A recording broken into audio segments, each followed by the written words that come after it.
Good afternoon, all. Hey, hello, hello. Hey, How you doing, Dave? I'm doing pretty well. That's good. Living in California, we got a bit of rain, and that was always nice since we've been having just a little bit of a drought. Yeah. Maybe getting installed on evenly. Didn't you guys get too much rain? Uh, no, I don't think we can do that. I think we have to go for 11 years with a huge downpour before we get back to normal. Ah, okay. Yeah, I thought you just had a big floods out that way.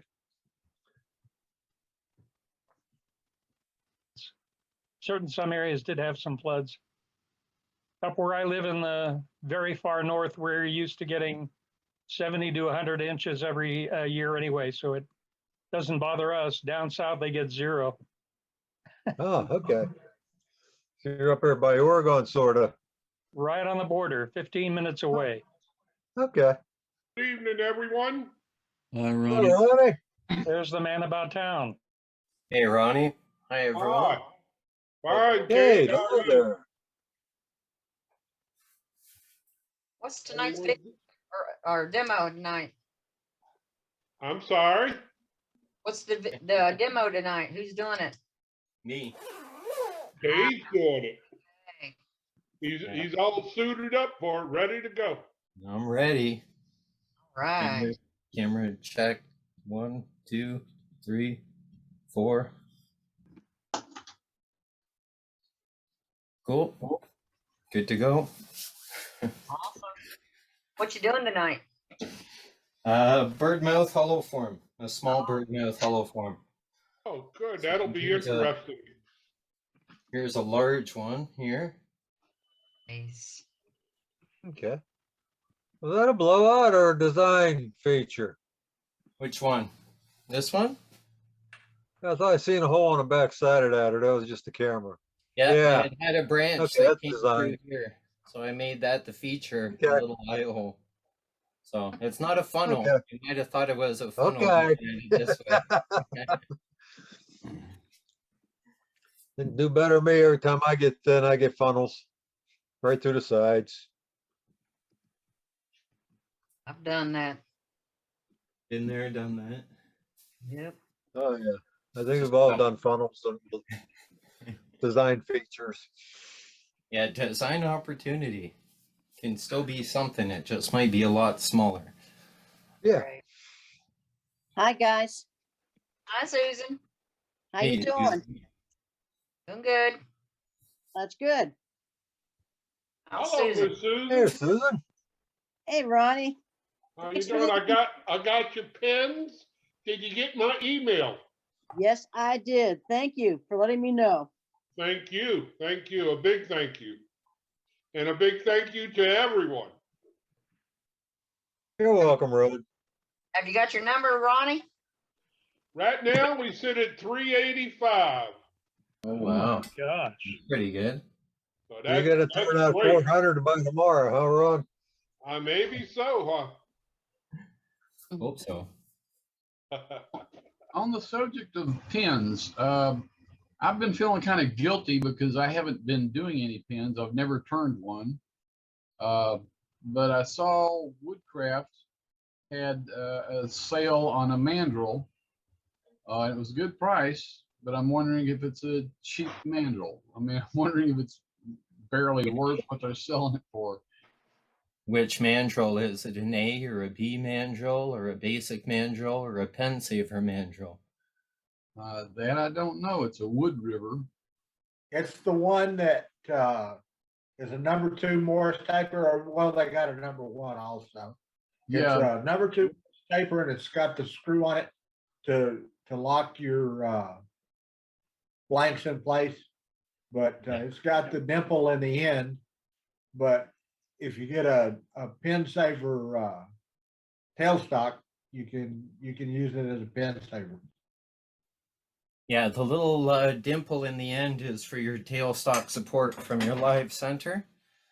But with that type of pen mandrel, you got to definitely be careful how much tailstock pressure you acquire to your pen mandrel, because that type of pen mandrel, if you have too much tailstock pressure, it's going to actually bow, and it will actually bend, and it will be garbage. The pen saver, which I prefer, it actually has a piece that goes in your tailstock with this Morse taper, and then you tighten it with your tailstock quill, and actually the piece that goes in your tailstock fits over the shaft of your mandrel. So all the pressure is actually on the wood and the brass tubes rather than the mandrel itself. So it's almost accident proof. You can't ruin the mandrel and bend it to the point where you can't use it or it won't run true.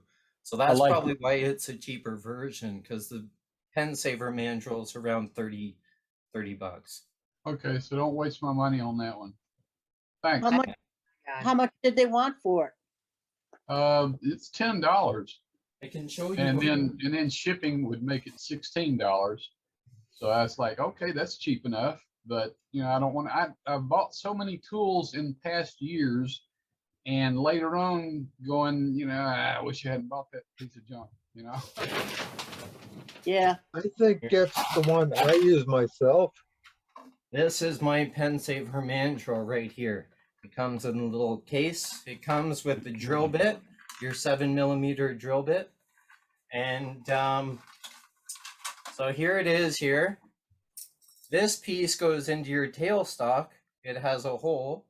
This goes into your headstock. And then when you put the sleeve over top, all the pressure is on the wood and not the mandrel. So there's no chance of bending this and ruining this. Where it's quite easy to over tighten the cheaper one. And then this will bow, it will be bent.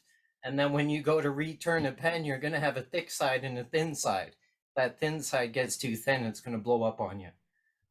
Or nothing will ever be true again. So I always recommend the pen saver. It's almost accident proof, and you're never gonna ruin your mandrel, unless you drop it on concrete, of course. But yeah. You can always straighten it back out. Heck, Yeah, you can. You can Right. try. It might not be perfect, but Check it in the local machine shop. That's why Yeah. you always have to have savings on the floor, right? yeah. Hey, I'm Yeah, going to give you that's it. I'm going to give you another shortcut on that. I introduced something to the crowd called the soft touch, which is something you turn and you put it on your revolving center that's made by Jet, Delta, Robust, and I have with other people, where you tap it and put it in with a 3/4 10 tap, and you put threads inside the piece. Well, take that soft touch, drill a hole in it the right size of your shaft, the right size, put a washer on the shaft, and there you go. You've got the pen mandrel, that saver, and all you had to do is make your revolving chuck match it, revolving center match it. And that's a cheat. That is really a cheat. But it's Got a cheap. video on that, right? I'm working on it. I'm working on it, man. I really am. That's on a, wait a minute. Now it's on the list. If you do that, buy that one from Woodcraft, you can get a Pen Saver tailstock or Live Center from Penn State. They sell them. That's what I did. A live center with threaded nub on it is the way to go for a live center. It outdoes everything, because with a 3/4 10 tap, which you can buy at your local Ace Hardware store, don't fool around with anybody else. It's like $10, $12. You can tap a block of wood, and using a 3/4 10 bolt in your headstock, you can shape that piece of wood to anything you want to fit inside of a cup, a funnel, fit over something, bump into something, have a cone to line stuff up. It's your imagination takes over at that point. If you can put a 3/4 10 tap in it, you can shape it to do anything you want. I've got a box, well, I had a box full of, I'm cleaning up right now. I'll probably find them. Find them or make a bunch of new ones. Well, you know, that's a possibility. I'm sitting here with the boss just now talking about the project. We're doing quite well. A personal update, we did find a contractor. The contractor is working on the house, and that contractor is going to bring my lathe in, or all my equipment in. I am boxing up all my tools and equipment. God, do I have stuff I've collected? Just ask Ron. I've got stuff I collected, man. But now I'm boxing up that stuff, going through it. And with me, the boxes, my stuff, and a garbage can. And it's amazing how much of it migrates to the garbage can. And I hadn't even gotten to the shop. I'm taking the stuff we're taking out of the shop. So it's making for fun times, and the weather's changing. Not as good as Matt. Matt had snow, I understand. But weather changing, I'm getting to do more work on it. I'm really, really liking it. Second best thing I've done all day. This is the best. So having a lot of fun with it. Talking to a lot of folks. What are y'all turning this week? It's 5 minutes before the top of the hour. We're not even supposed to start yet. Y'all been here for half an hour. Like I told Brenda, I ain't had time to turn anything for the last 2 weeks. You're Brenda, not the only one. Brenda had probably a snapback on that one, right? She probably bit back when you said that. Yeah, she says, you got an hour or two a night. It's like, no, I'm working 10-hour days and an hour or two of honeydews, eat supper, and I'm done. Yeah. Brenda sent some photographs that are going to be in a gallery tonight. Brenda's been spinning wood. Oh, has she been spinning wood? It looks good. And we have a completed picture of Dane Chandler's piece from last week's demonstration. Thank you, Dane. But Dane can't be with us tonight. His broadband service is not strong enough for him to broadcast from where he's at this week. So, but he's got Doug Miller sitting in his place right now. Doug's going to take you out gallery tonight. Nothing changed. If you want to show something on the gallery, put it in the chat. We'll get to you. Need to co-host me, please, sir. Co-host Doug, please. I don't think I'm host, am I? Yep. Eddie, I switched the host to you tonight. Oh. I'm not going to stay the whole meeting. All right. I'm getting ready for my festival this weekend, so. Okay. Buongiorno. Say something, Doug. Buongiorno. Here I am. Hello, hello. All right, now I got There you. it is. Thank you, sir. Now I can make him a co-host. I had to find him. I've been talking to a lot of, whoa, I've been talking to a lot of members this week. The phones went crazy, really. And just when I want to get busy outside, the phone went crazy. But I love talking to folks, and you call me anytime you want. We can chat, solve problems, fix the world, whatever you need to do. But I heard from members, and I'd say, hey, if you put something in our gallery, and what I heard back was a little bit of a flip from where we were going. Guys, turners are now, they don't really want to get into a challenge, and there'll be a first place selection and all the losers after that. And really, that's how one guy put it. Joe was very adamant about it. And I said, Joe, don't worry about it. We're going to take the voting off. And he's like the 5th or 6th guy in the last 2 days. We're going to take the voting off for a while. And all we want to do is show your work. So tonight, our gallery's got names and a little background music, but it's got the names of who did the work. I want you to see who did the work. And Brenda has really overloaded us this week. Well, Doug Miller does the same thing, and a couple other folks. And I don't want to single anybody out. If you send me a couple of photographs of the same piece showing the different views of it, or how you held it, or where it came from, that will be used in our gallery on this program, and also in our website and our Facebook. I added something today, and you may have seen it, on my YouTube channel, because it didn't load on the second one yet. I'm putting the gallery video that you see on this program, on this meeting. I'm putting that gallery right on. So it's got a little bit of an intro and very little, and is to show everybody the kind of work you do. You're not proud of it, you don't want to show it off. But if you did the best work in your heart, and which most of y'all do, this is a place to show it. So, hey, if you're not on our contact sheet and you choose to be on our contact sheet, all you have to do is send the information through chat. And what do you need? If you want to put this information, if you want, you can put your name plus anything else, address, city, state, telephone number, email address, Facebook channel, YouTube channel, anything you want on that directory, anything you choose can be in a chat thing. You put it in our senior webmaster, David Rhodes, will take that and make a contact sheet. Now, how do you get the contact sheet? David Rhodes is going to be with us in a little while, and he's going to explain exactly what you can do to get a copy of the contact sheet. Short video talking about the Hold on. off of a home sawmill. Everything out. All right, now, because we had some background, if you'd like to chat, all you have to do is unmute yourself. And I think you come in unmuted. No, you'll come in muted. And it's easy to change. Just so we don't get the background sounds. But if you want to be on that contact sheet, go to chat, put it in chat. Now, David publishes our chat from the program, the meeting, on our website each week.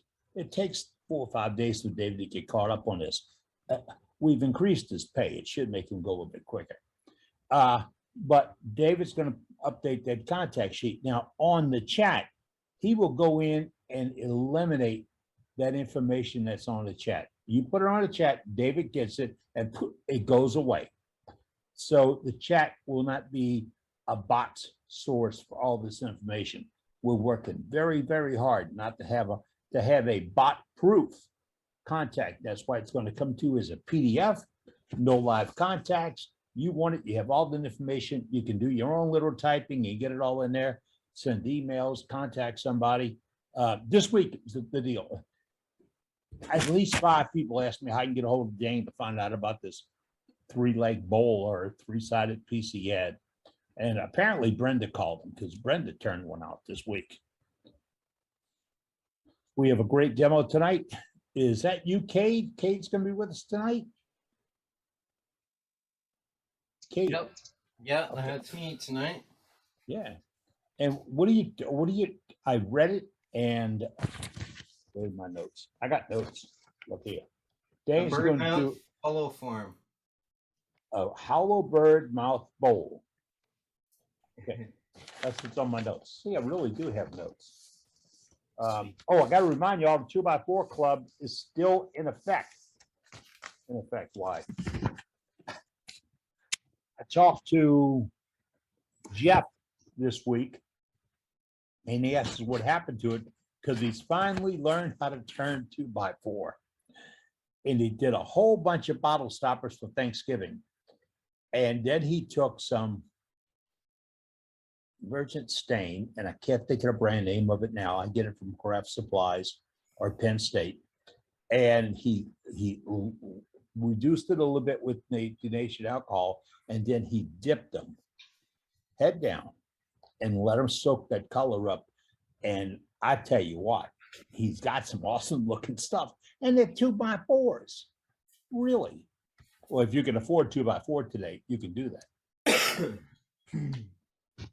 And Ronnie started all this stuff off 2 years ago by showing off some of the work he does from scraps. I can't use that term, from wood, unturned wood that he was getting from his son-in-law. So if you can get at those pieces, would like to see what you can turn. In fact, there's a guy on YouTube, Turn a Bowl. I think it's his name, his show. Turn a wood bowl. Turn a wood bowl. There you go. Kent. Yeah, Kent. Kent. K-E-N-T. All right. Kent. Yeah. He had one I saw today about holding with the 4-jaw chuck.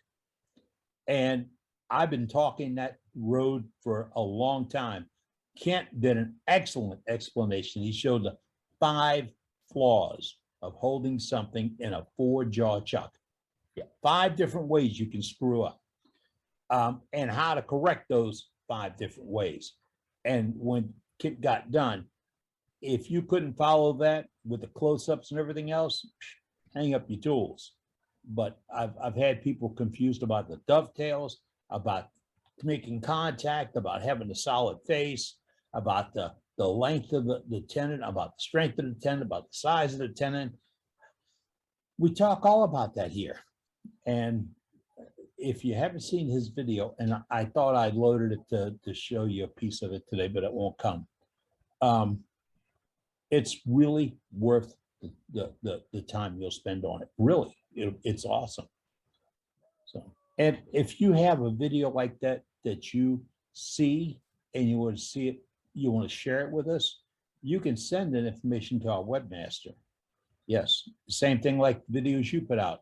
I know we have a handful of them.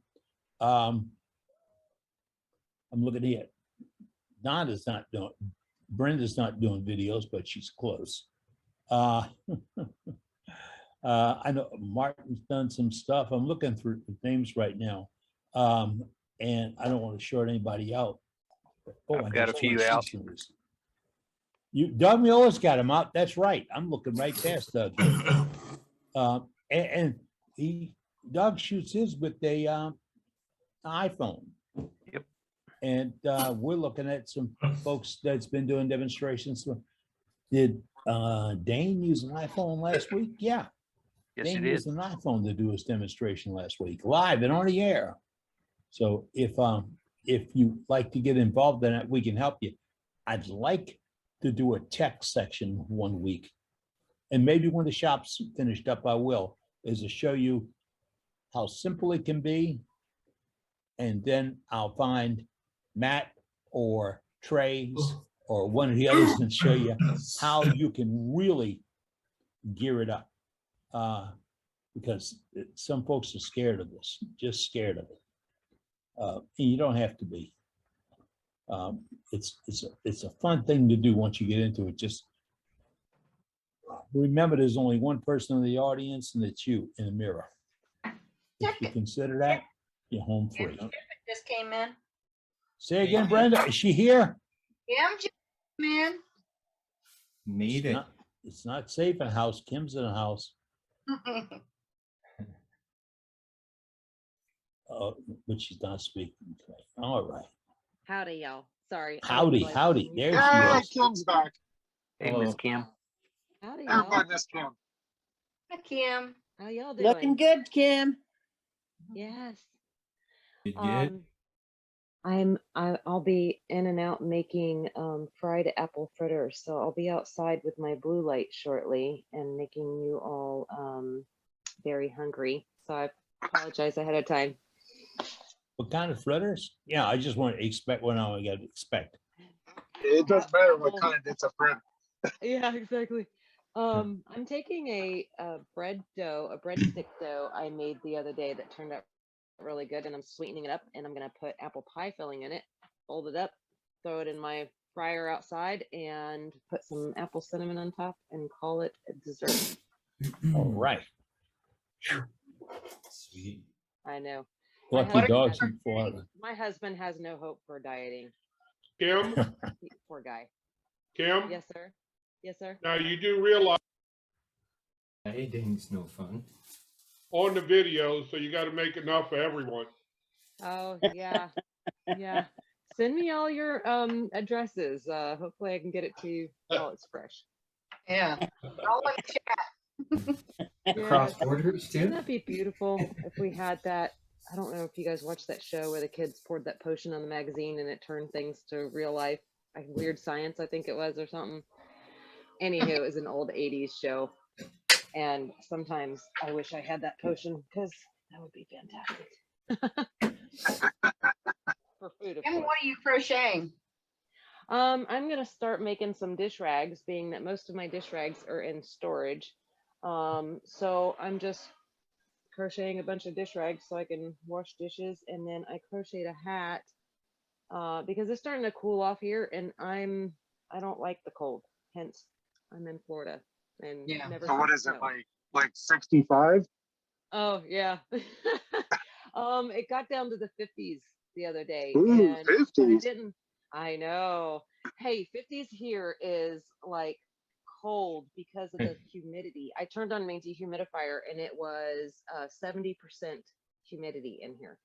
So that's what makes it cold. It's not so much the cold as it is the wet. It goes to your bones. So I know I went to North Carolina. It was 40 degrees and I was walking around with this light sweater on, and I thought that the thermometer was wrong. I was like, there's no way, because normally I'm like in snowsuit material at 40 degrees here. So it is the humidity. It's definitely a different cold. I could handle North Carolina's 40 degrees better than I can handle Florida 40 degrees.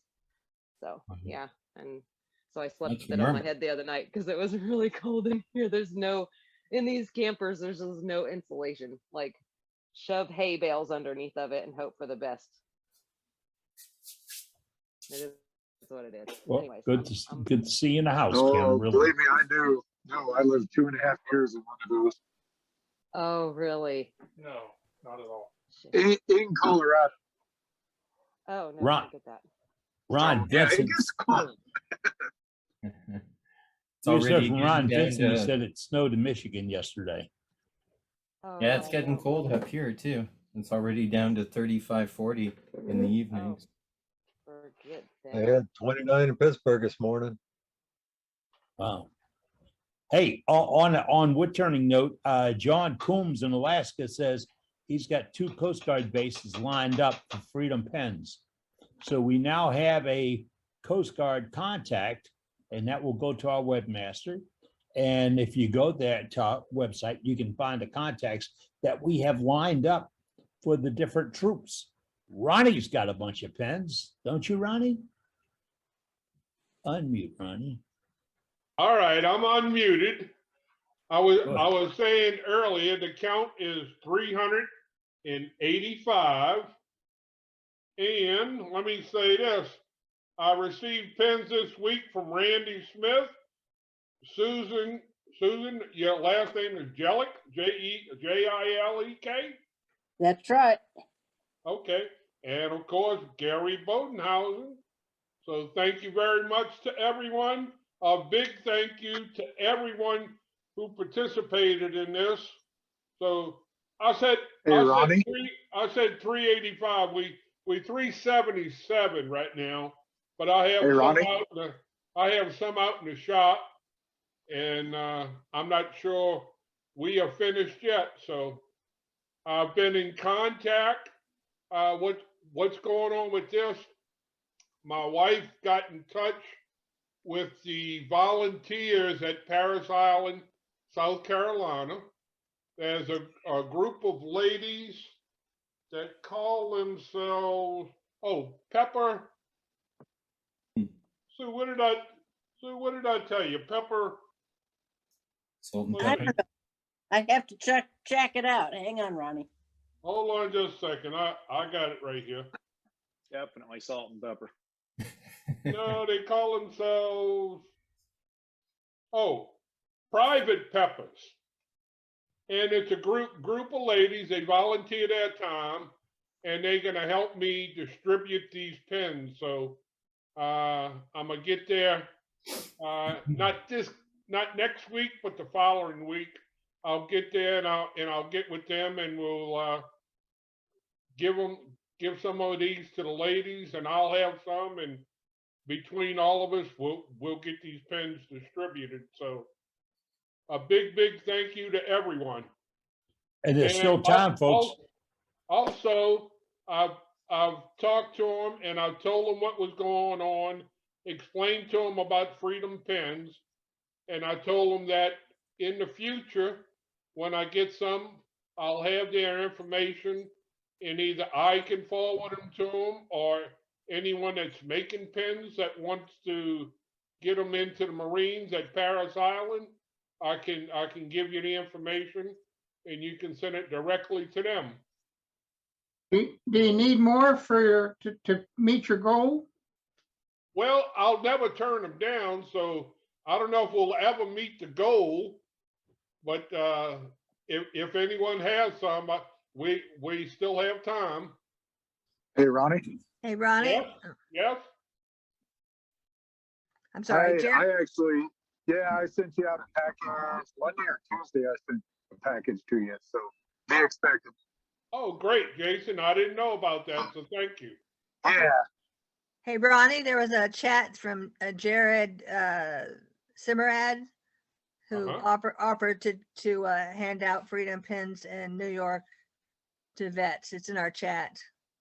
Oh, good, good, good, So his address and all the information is in there. good, good. It's members he serves with and vets. Very good. Very good. It's a good opportunity. You might be able to get your pens down to Antarctica. So right now our planes just started heading down there. So if we can get some pens, then I can get them on some of the planes, and you can get your pens down in the most southern part of this world. So we're going to work on it.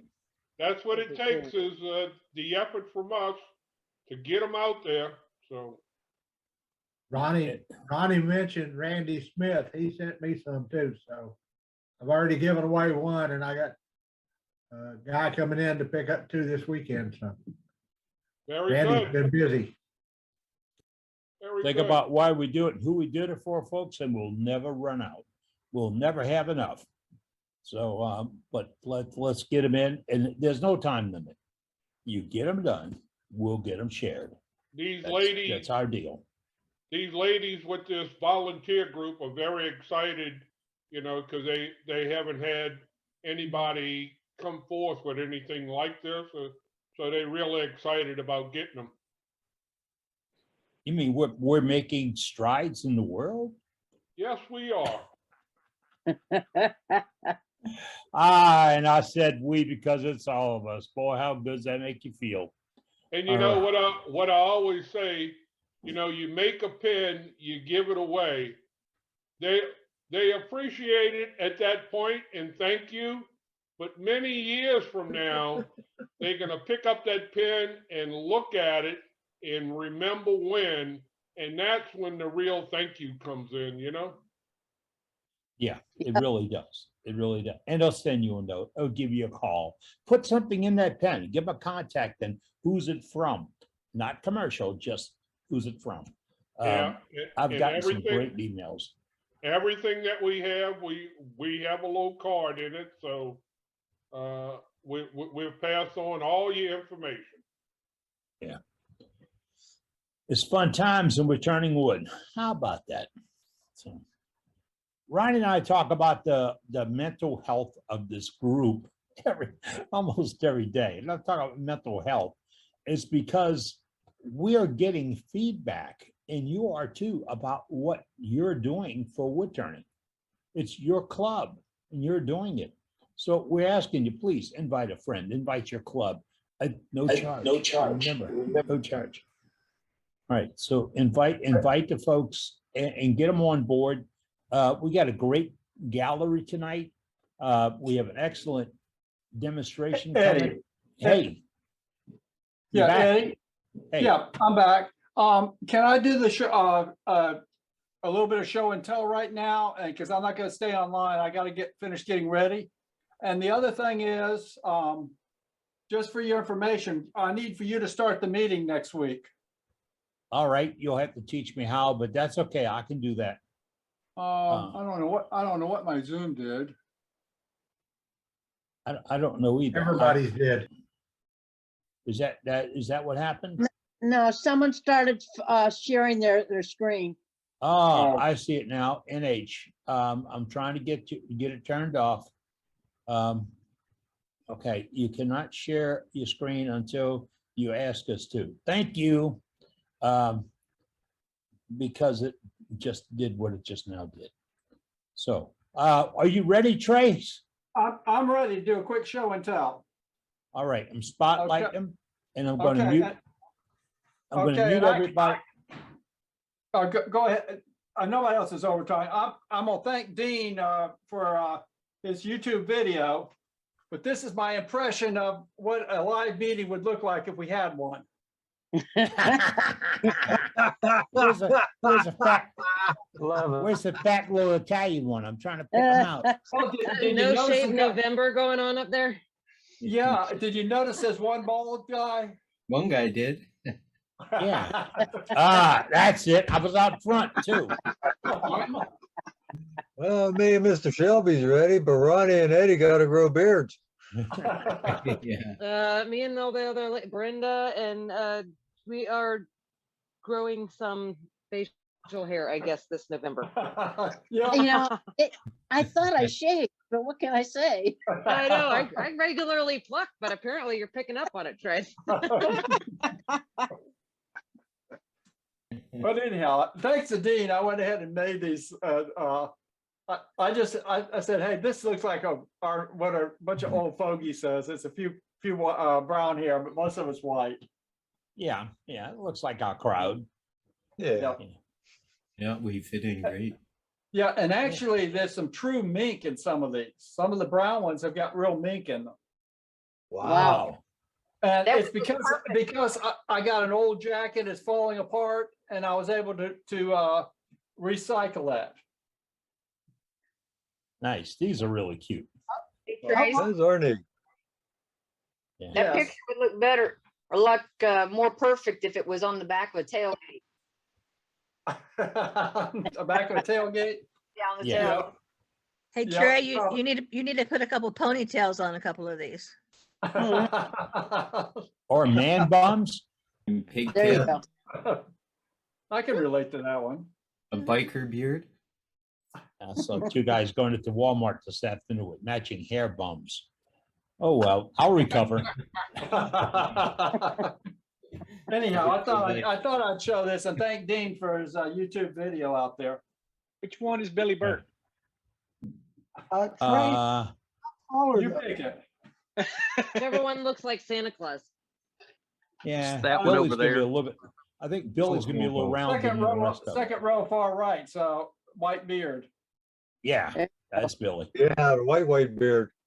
Put Yep. a Band-Aid on one of them and call it Susan. I'm sorry, Brenda.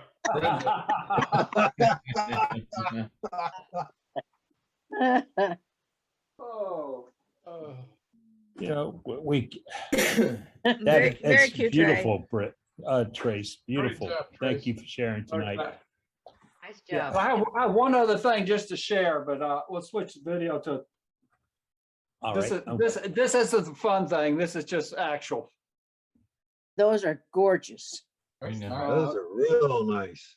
These are the ones I finished up this year on it. So Awesome. Did you actually use a fractal burner or did you pyrography those fractal lines? no, I use a fractal burner. Okay. Which Gorgeous. dyes did you use? What size? No, which dyes? The intrinsic Which- or the transient or chestnut? I use the artist. I use the artisan dyes Oh, cool. with an alcohol base on them, and stuff like this one has probably about 4 or 5 coats of dye on it, Yeah. From and craft it's actually to fine. blue and red, and the purple's migrated into it. What's your finish? That's cool. His video locked up on him. Uh, Recover in a moment. What it is, but I apply the dye, sand it, apply the dye, sand it to keep working through it. Mm-hmm. So They were asked it, what is your finish, Trace? And we didn't get that connection. lacquer. Lacquer. Yeah, I use def lacquer and I thin it out and spray it. Yeah, That's he right, hangs Doc. them on a coat hanger when he does this. I just hang them on a rod. Yeah, okay, a rod. Yeah, you stepped up from the coat hanger. Yeah. I got This is what I hang them on. Oh, cool. I just run a string from one end of my basement to the other. I think I got 4 lines full of just Christmas ornaments. Well, this little side here will hook underneath my shelf. Well, that's So I key. can spray it and then I can hook it underneath the shelf and it'll stay there. I'll hold it sideways, you can see. So it'll stay there and I can hang multiple ornaments on it. The small spacing is for my small finial type ornaments. and I use a double spacing for these. And I have a little thing at the door that I can swivel it. I spray it outside, spray it through the door outside, but it'll swivel around so I can rotate it and paint it in all different directions, Oh, that's cool. which is really a cool way of painting it. Yep. This is 100% show and tell, boys and girls, 100%. Let me show you where I'm spraying from, because I got my other thing I can move quickly. What do you thin the lacquer with? Lacquer thinner. Oh, okay. I shoot mine 50-50 or close. I don't weigh it or measure it. I kind of look at it. Yeah, I eyeball mine too. Yeah, and I use it for sealing everything. It's like Frank's Red Hot Sauce. You put that stuff on everything. Everything. It makes it all better. All right. Okay. Here we are. There he is. Okay. And what I have here is I open the door, slide it out, and then I can spray through the door, and this spins around so I can get all the different directions on it. Oh, that's neat. Huh, And then it goes from there. We'll turn it around so we can see it. Do you get any blowback, back spray on the door? I open the door and I'm spraying outside. When I'm spraying, I'm actually spraying, all my overspray goes outside. That's what he says now, but you can't see through the door. Yeah. But that's what I'll put them on and let them dry. And during the day, I have a hook thing I can hook it on outside to do the same thing. All right. Great sharing information, didn't it? Oh, that's cool. All right. But it allows me to get a whole bunch of ornaments up there to do stuff with. I can put a whole bunch of ornaments out there. On the small ornaments, I can probably hang 100 plus, while they dry, and it only takes an hour to dry and then put another coat on. And using a gravity-fed spray gun, which is what I use, I do not have to clear the lacquer out of it. There's lacquer sitting in my gun right now. When I squeeze the trigger, it'll work fine. That is a spray gun, not an airbrush. It's not an airbrush. It's a spray gun. I use the Jumplist touch-up spray gun. It's a high-quality spray gun. It's about $280 spray gun, but it gets good atomization. You have good control over it, and with that, it allows you to.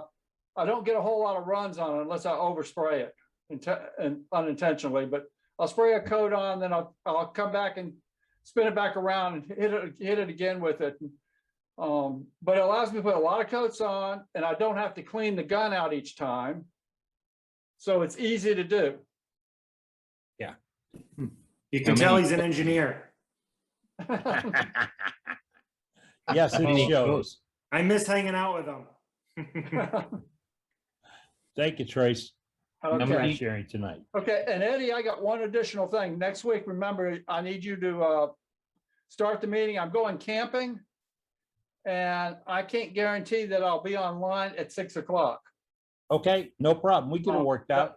That's the problem, and how long it takes. I got a doctor's appointment at 12, and it takes me 2 or 3 hours to get up there after that, and so it'd be pretty close to what I may be setting up at 6 o'clock. Okay.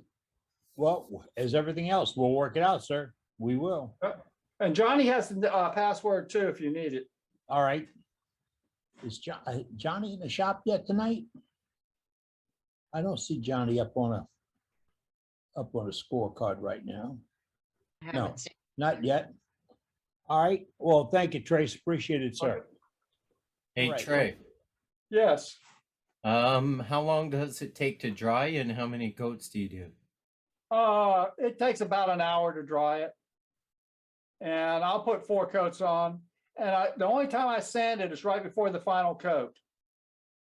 Okay. I'll feel it, and you get the little bumps on there. I'll sand the bumps like 320 sandpaper. You don't have to go super fine on it because lacquer blends itself back in, so it'll blend all those in, and you don't see it.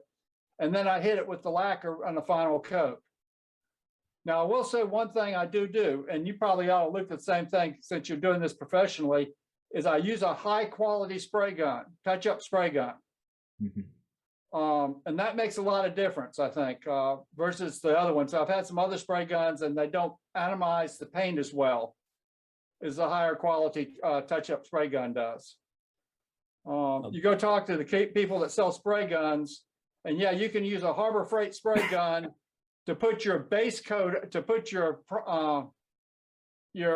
primer coat on, but after that, you need to go to the quality guns to get the finish on it properly. So, but it's worth it. And I'll get a gallon of paint. I strain it.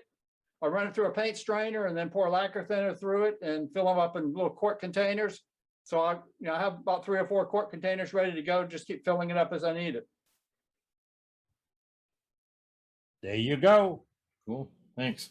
Again, Trace, thank you, sir. Oh, No got some problem. stuff to share. And that's the beauty, to me, that's the beauty of this group. You got something to talk about, we talk about it. Yeah. I heard from somebody this week, I get a lot of calls, I told you that. Heard from somebody this week that asked me, is a club interested in going 501c3? I said, yeah, sure am. We'll have to talk to our accountant and our bookkeeper and then the treasurer and get all that worked out. And he says, okay, if you're interested. And I said, do you follow that we don't have any money changes hands here? We don't have any dues. We don't have any fees. We don't have it. And oh, yeah, because all the clubs are going 501c3 to help with this and this and this and this. We don't need it. But if you like to send us money, no. Can't even joke about that. No, not at all. But Ron and I talk about these things all the time. And when we put this thing together a couple of years ago, the main thing was no money, no hierarchy, no clicks. And we only have 3 rules. Right? We got to be kind, no profanity, and no politics. And that's our 3 rules, just because it's the right way to be.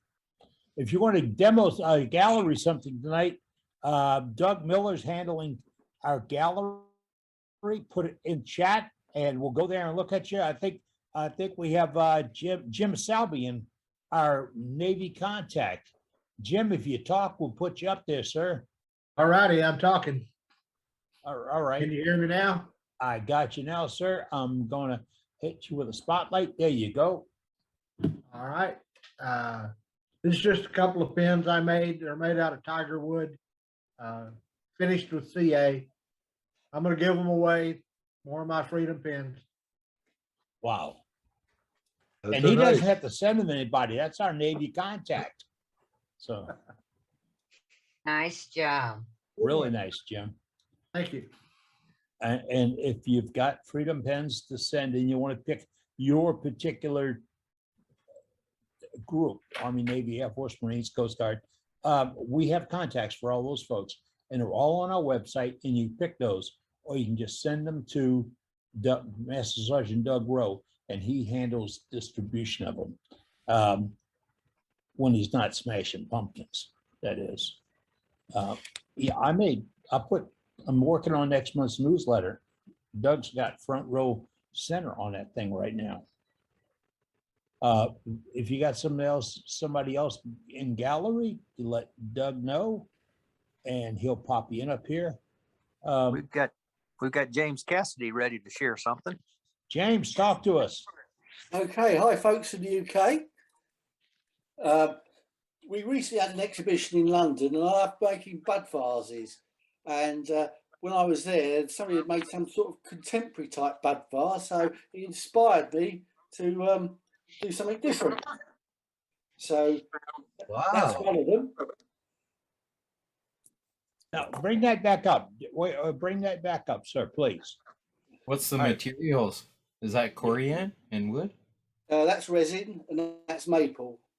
Okay, cool. Very And nice. what is the vessel? And What that's is the vessel? glass. Okay, is it one of those weed pot liners? Like a Yeah, test they're tube? basically test tube glass. Test tube glass, okay. Yeah. So that was Really the nice. first one.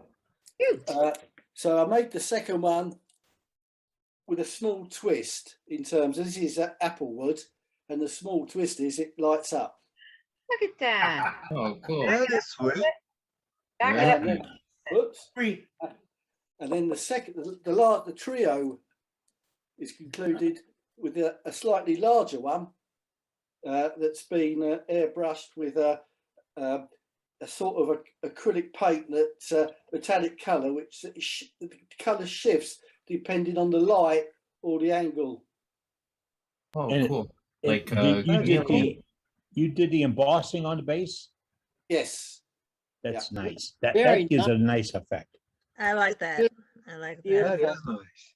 very nice. It's all the same concept, but they look so different from each other. It's really very that- cool. Yeah, thank you. Pretty cool. Appreciate it. That's from the UK now, okay? And I know Martin's in the house. Hey, Martin, yeah, I heard you talking a little while ago. Hi guys, hi Eddie, you all right? Hi. Hey, How you Martin. doing, sir? I see somebody's trying to put the arm on you to do a demonstration. Yeah. Should we? I'll bring the Brits along. I give them 2 minutes. I walk away for 2 seconds and away they go on the chat. It's a running joke, Eddie, because I have a little shop down the road that sells. Well, it's a water mill that makes flour, and it's a new shop of mine. And they said to me, we would like some mice to put in amongst the flour. Well, I've never made mice before. And like everything, when I try to do something, I like to make sure and get it sized and get it looking like a mouse. So I did a bit of research and I had a look to see what other turners had been turning, which gave me an idea. And I made the first one last night. And it looked more like a pig than it did a mouse. So that didn't work. But after a few attempts, I feel like I've got it somewhere near right. So I have started making them, and I've done 50 today. So I'm a bit sick of mice, but I can show you where I started, and these are the prototypes. You need to call an Those are exterminator. sweet. Can you see them? They're That'd be cute. very Very similar. cute. I've got them to kind of stand up or sit down at the moment. That's cool. It needs little chunks of cheese. Yeah. They're adorable. They're going to have flour. They're going to have plenty of flour to eat. Yeah, these are flower mice. Those are cute. But that's the running joke on the mice, Eddie. That's why they're saying about the mice. You make traps to go with them. Yeah. Yeah. What would be cute is have a cheese board that they can stand next to. Yes. or a piece of cheese. Yeah, just put a little cheese board right next to them. And you thought we were trouble, Martin. Yeah, I know. The problem is Eddie's got about 80 that's trouble that comes online every week. I've only got 3 of you that I need to deal with. Eddie, Yes, sir. it looks like we got a demo coming from the UK. I thought I saw that, but Dane's not with us tonight, so Martin might skip for a week. But when Dane finds out, because he might be listening, you signed up, Martin. He's got you. And I'll make a He's note to got make you. sure Dane understands that. Yeah, I'm sure you will, Doug. I'm sure you will. Dane You're welcome, is Martin. one of our members. Remember, no hierarchy, no clique, and nothing else. It's every member gets involved. We have a November 3rd, that's today. Kade is doing a hollow bird mouth bowl. Next week, Walt is doing a hollow sphere, and then Scott's doing sharpening on a Wolverine. Paul Hannaby's got something lined up a day later in the month. Matt Hobber is beginning of the month. Dean Grimes is in the beginning of the month. Billy Dillard's going to do some next month. And Mr. John is going to be doing something for us also. And I'll show you tonight in the gallery, you'll see an example of what Mr. John is going to show us or teach us or instruct us or whatever, share with us. But it's Now you gotta Go add ahead, Martin to please. add Martin to that list. Martin's got a lot of time to practice on these mice. Martin's gone very quiet. Yeah. And we, Martin's filling his mice. Right. How do we spell that, Ronnie? M-A-R. Martin. Everybody knows. He's on the list. Mouse man. Should have never said it. Birdman, what else, man? Now you would Birdhouse Bob right down the road and Band-Aid Brenda. You know? I think you've been caught in the mouse trap, Martin. I think I have. Yeah. Folks, we have fun. And that's what it's all about. You know, it's about time. Before we get to our general tonight, I'd like to get the safety portion of this not out of the way, but I like to get it thrown into the program because remember, safety is your friend. Let's go to our friend Jeff, who's going to give us our safety report. Talk to us, Jeff. Hey, good evening, everybody. How's everybody doing? I'm fine, sir. How are you? Still trying to find me. There we go. Wonderful. Yeah. I'm the one with the good hair. It's a good safe hair. Hey, I watched a nice demo today doing the square ball from Theo, and I thought he brought up really two good points today, and that's what I'm going to talk about real quick. Safety shield on, no tools in your hand. Don't go putting your safety goggles on with a tool, a knife, a gouge, and trying to flip your thing up and down. You're going to miss someday, and you only got two eyes if you're lucky. Also, live center. You know, if it's not far enough away, get it out of there. You're going to elbow it. You're going to get, instead of tennis elbow, you're going to get live center elbow. I caught myself once on a Forstner bit, and it took months to heal, just a little tiny deep hole. So be careful out there. You know, all of us don't heal that well anymore, too. We get a little older. So be safe out there, and may the devil be with you. Thank you, Jeff. Appreciate the update. That's our safety director. And like with the rest of our folks, he's a member. And members can be involved any way they wish. We invite you. Get involved. I think we have some galleries still in. Doug, who we have up, sir? We got Billy Dillard. Billy, what you got for us today? Billy. Rutrow. I'm sorry, I forgot to unmute myself. I'm sorry. Okay. Wow. Rookie Sorry mistake. about I have a Dane Chandler inspired emerging bowl. This is a piece of sycamore, and so far it has about 2 coats of tung oil, so it really doesn't have its finish yet, but it turned out really well. I would have liked to have went a little thinner with it, but I think it kind of fits the thickness of the overall thickness. But it was an interesting turn, and Dane showed me that I could do it. This is green wood, so being green made it a little easier to do. But I think tung oil was definitely a good choice for it, being green. And so far, it's not cracking on me. So, but thanks, Dane, for the inspiration. I know he's not there, but we can talk about him. Yep. And that's the second, that's the third piece I've seen this week from Dane's demonstration. Nice job. You have to really keep your attention when you're turning that, because that's a knuckle buster. It looks great, Billy. I'm good. Look, Brenda, keep the Band-Aids, Brenda. We got Billy safe.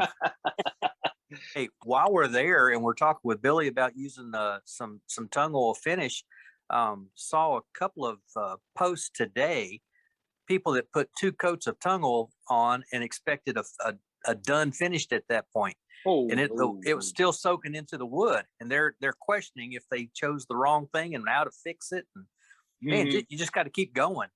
Kate's talked about this several times. With tung oil finishes, if it's true tung oil, you got to put loads of coats on it before it before it fills up the wood.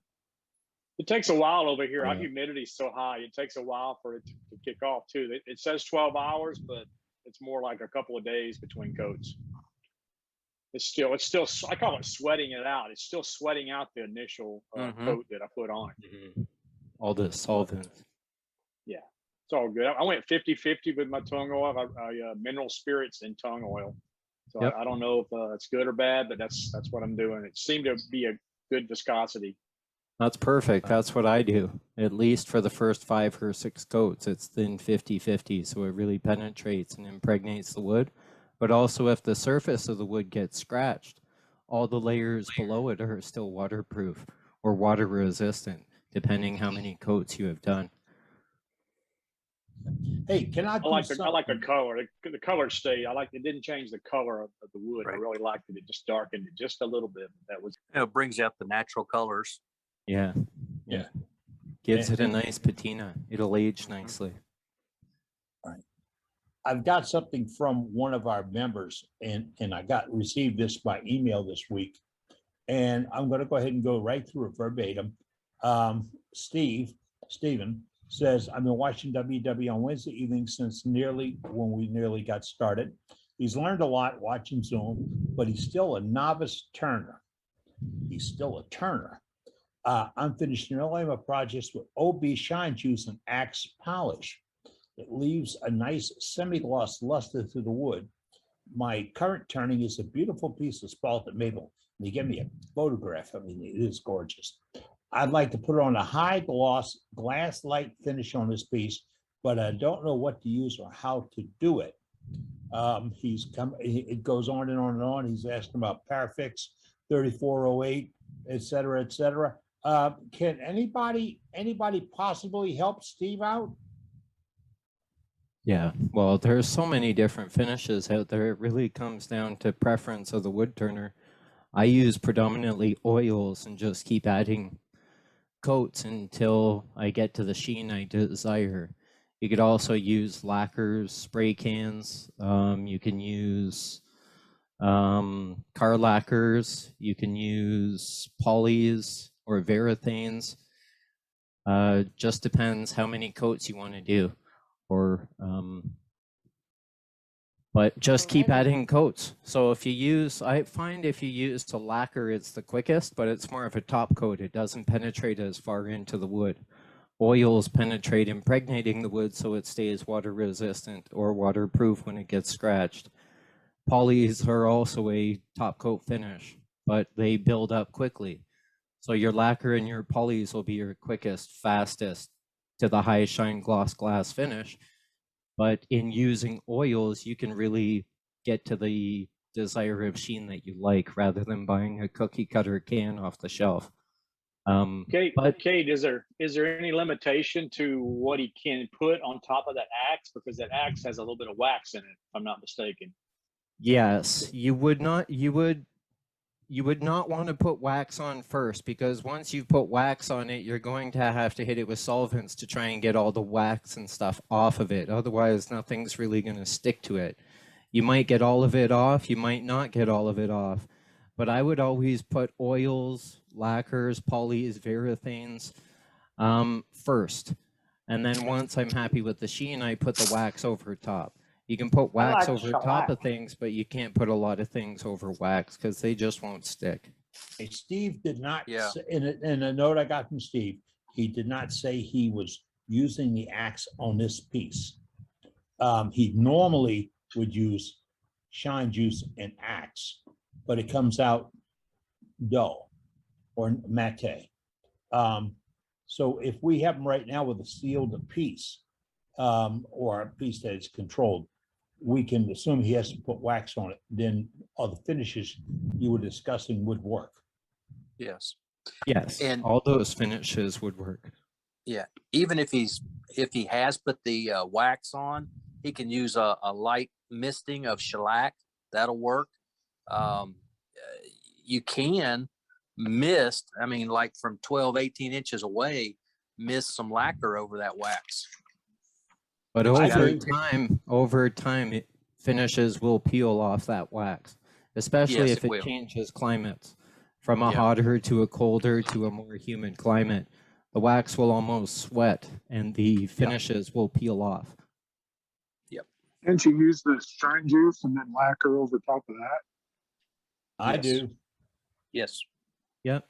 What's in shine You juice? just can't use the wax. I don't do that much with the wax.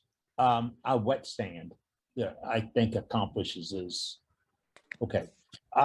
But when I do OB shine juice and put the lacquer over it, as I tell everybody else, get back and shoot it from the hip. I mean, really get back away from just getting up close with lacquer. No, you need to be 12, 14, 16 inches away. Think about the product you're projecting out there and what the viscosity of it is. And if you get up close, you just put a run on it. You just put a run. And that's why we thin the depth down with 50/50 to increase the components and reduce the viscosity of it. So, or increase the viscosity. Yeah. Make it thicker. Eddie, All right.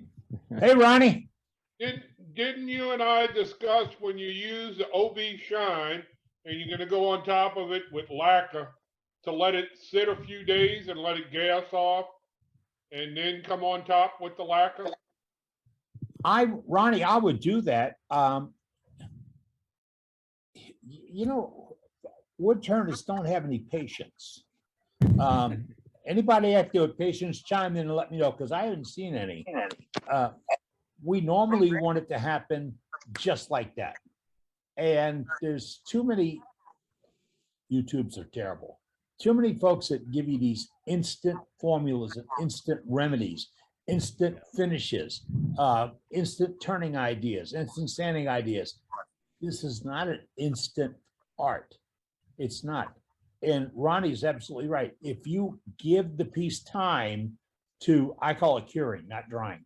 If you give the piece time to cure out, then you can cap it. But if you don't give it time, you're wasting your time. We have a young man paint our house and part of this move, and he said, I'll roll a coat on it, and later on, I'll roll another coat. My wife says, look, it's dry, it's okay. And I had to jump in and say, dry and cure are absolutely two different things. Mm-hmm. And what? Go. Sorry. Go. I just had a quick question. What's in OB Shine Juice? I didn't. Shellac. Sorry to interrupt. Shellac, bowed linseed and denatured alcohol in equal components. Okay. Yeah, you can put any finish over top of that once it's cured. And Frenchies is the same ingredients, just 60, 30, 10. So 60 shellac, 30 denatured alcohol, 10 boiling sheet oil. In case I get a lot of questions about that, like what is Frenchies? It's the same ingredients, just different amounts. Is there snow outside? Yeah. Look at that. That is just outright mean. You see, apple fritters. Sorry, I destroyed two. Bringing If that up makes the you feel any share. better. You look good. Is there snow outside where you are, Kim?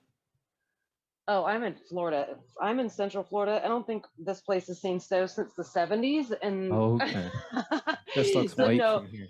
it's the blue light that I have that's came with the camper. I'm assuming it helps keep bugs away, but not all bugs, but some bugs. And it's kind of like a black light. It's like cool. I don't know. Anyways, yeah, that's what that is. All right, black light. What's that, Jim? That nothing keeps the bugs away in Florida. No. Oh, no. Yeah, maybe if you set yourself on fire, that possibly might do it. But other than that, no. No, the mosquitoes there have landing lights. Go ahead, Ronnie. We might have to change our name. Worldwide Wood Turners and Bakery. And bakeries. I wonder if Kim turned that rolling pin she's using. Yeah, well, you know, No, what scares it's me very is depressing story. All of my stuff is in storage. I went to Jericho Road, which is a thrift store here, got this turning pen for like, I don't know, $2 or something. And my crickety wood cutting board, it is warped all the heck. Somebody donated it. It was $1 or whatever. So I got a warped cutting board and a rickety rolling pen that I didn't even make, and wooden spoons that I had to buy. And I have, it's so depressing. Oh, what a sin. I know Heaven what a forbid. sad state to be in.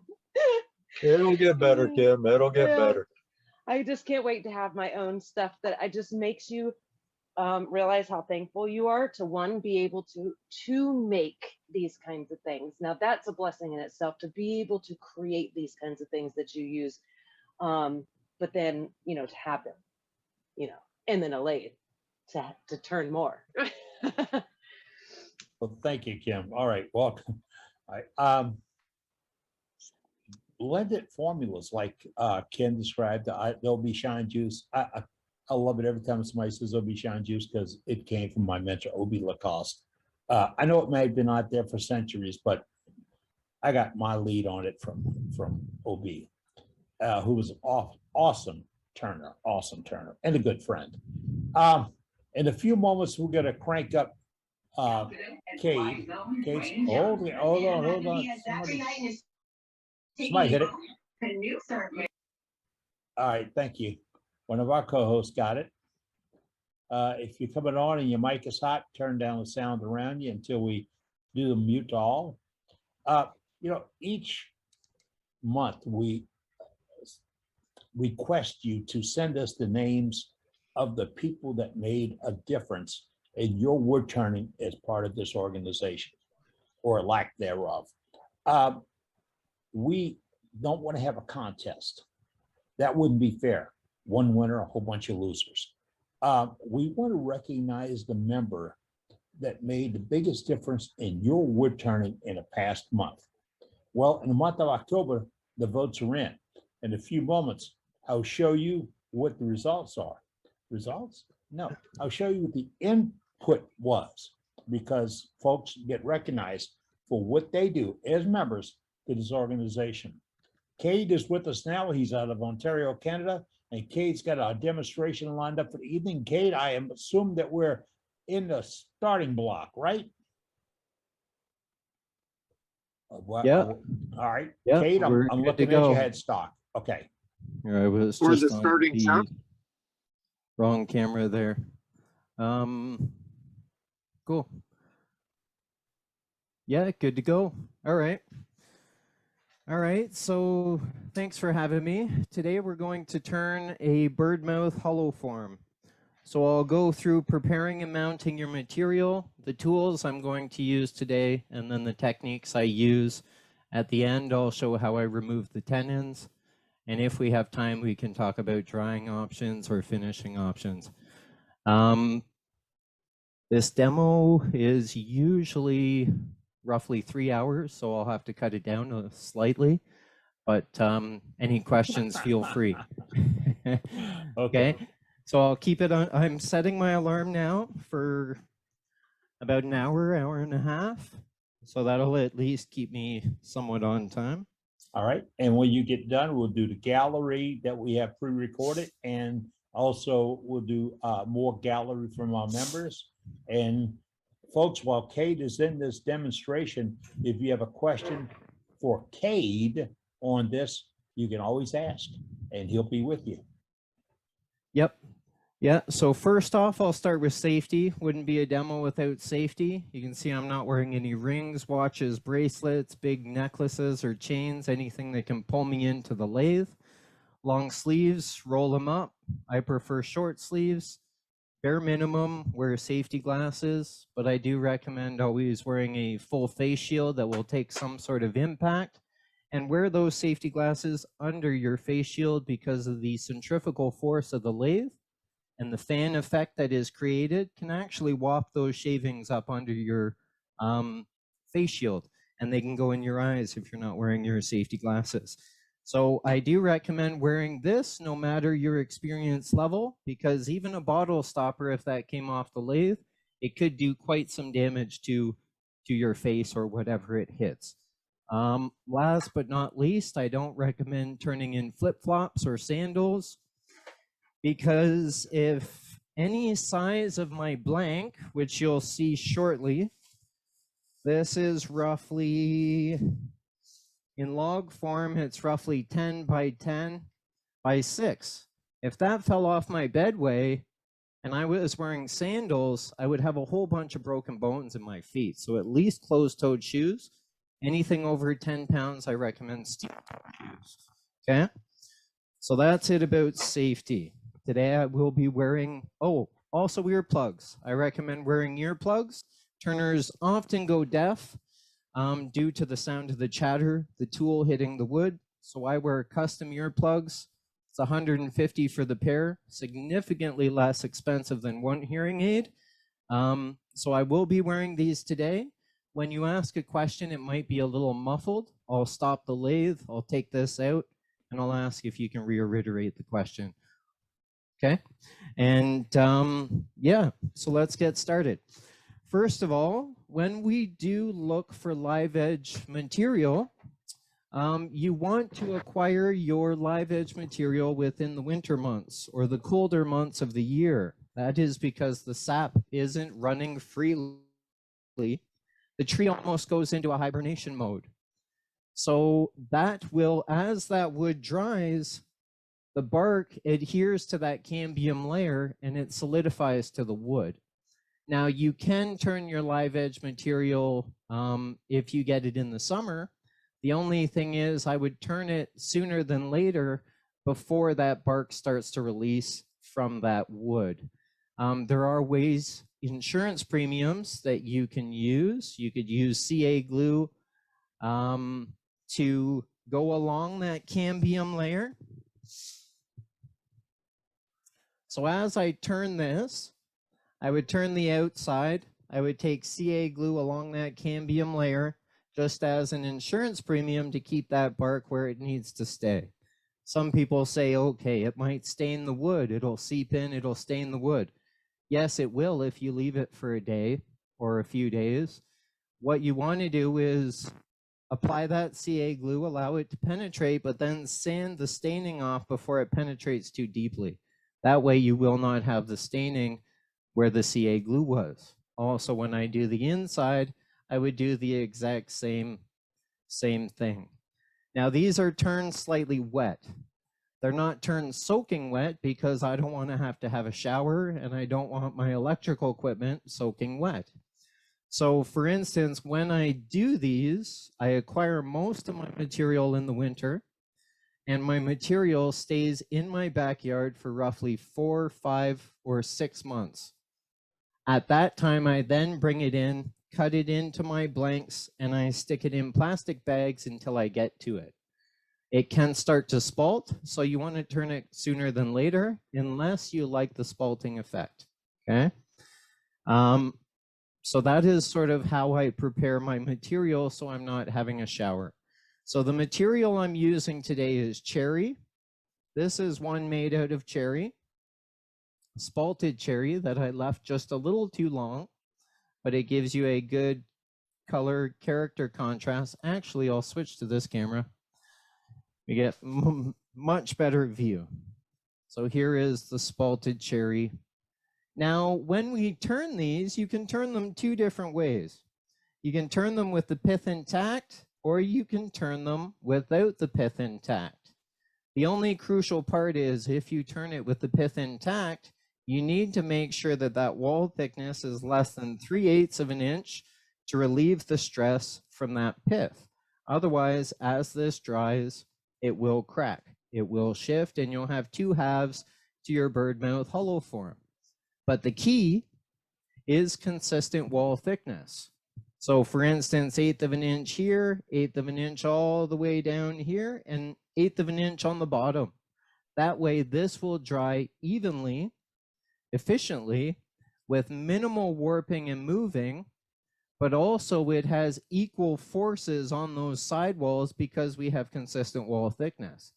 If I have thick wall, thin wall, thick wall, the thin wall is going to dry quicker than that thick wall, and that thick wall is going to crack, and you'll probably have a split halfway through your birdmouth hollow form.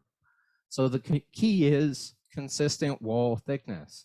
If you leave the pith in, it has to be less than 3/8. So for the most part, most of my birdmouth hollow forms are 1/8 of an inch wall thickness or less, okay? And I will go through that as well with the demo. So I'll just show you a couple examples first. Here is one where you have the pith intact. Now we do know wood moves, especially if it's wet, even if you have consistent wall thickness. But consistent wall thickness will minimize the movement. So we know that the end grain will elongate, the side grain will squish. So for instance, when I turned this piece, it was this shape. As it dried, the end grain elongated, the side grain squished, giving me a heart-shaped birdmouth hollow form, okay? That's if I have the pith higher on this curve. If I have the pith lower on the curve, it will be more oval shaped, okay? Like this one here. Still heart shaped, but more bulbous and oval shaped on that curve because that pith is much lower on this hollow form. Now this is maple, spalted ambrosia maple or soft maple, and that was turned to 1/8 of an inch wall thickness. Okay. I have 2 here in ash. Here's one in ash with the pith intact. Almost looks like a grumpy guy looking at you. Okay. Oh, don't tell that to Brenda. We'll start seeing things in them. Now this one is also pith intact, and I did this when my wife was pregnant. It was inspired by her beautiful pregnant belly. Okay. So now you don't have to do them with the pith intact, but if you do, your wall thickness has to be less than 3/8 of an inch. You can also take that log and you can split it in half, and you can do them in 2 halves. That way we don't have the pith to contend with. If we have the pith to contend with, the wall thickness has to be less than 3/8 of an inch, but if we don't, the wall thickness can be whatever you desire. But if you want this to dry evenly and efficiently with minimal warping and cracking, you want consistent wall thickness from the top of the form down the side walls. Even the base is 1/8 of an inch wall thickness, okay? So here's a couple that are out of cherry. One's spalted, one is not. Here's one in honey locust. Beautiful gnarly bark on honey locust. And the color contrast between the heart and sapwood. Now I want to turn these wet because I want that contrast. If I allow these to dry, the pink is going to bleed into the white, and it's going to be one solid color of honey locust. I won't have that color contrast. So there are different design elements and aspects that you can do to maximize your finished product. Of course, we want to keep the bark on a live edge piece, but if it comes flying off, no big deal. It's a design opportunity, right? So what you can do is you can carve this, burn this, texture it, or embellish it in any way you like, okay? Or leave it natural. It's still a live edge piece. It just doesn't have the bark on it. Now here's a couple big ones, and we'll get right into making a mess. Now this is a big piece of cherry. Almost looks like an alien or a skull here. Hey, Brenda? This one had a branch that was coming out of the side of the piece. And I made that the feature. So this one's footed, 1/8 of an inch wall thickness all the way down. And this is also 1/8 of an inch because the curve goes into the base of my foot, okay? Giving me consistent wall thickness throughout. Okay, so that's one in cherry. Here's another one in cherry. Now on this side, we can't see anything really in it. There might be an egg or a baby in a belly. On this side, I see a face. Almost like, remember the cone heads with the tall foreheads? It's almost like a cone head with his 2 little eyes down here. These could be horns. But you never know what you're going to get within that wood until you're done.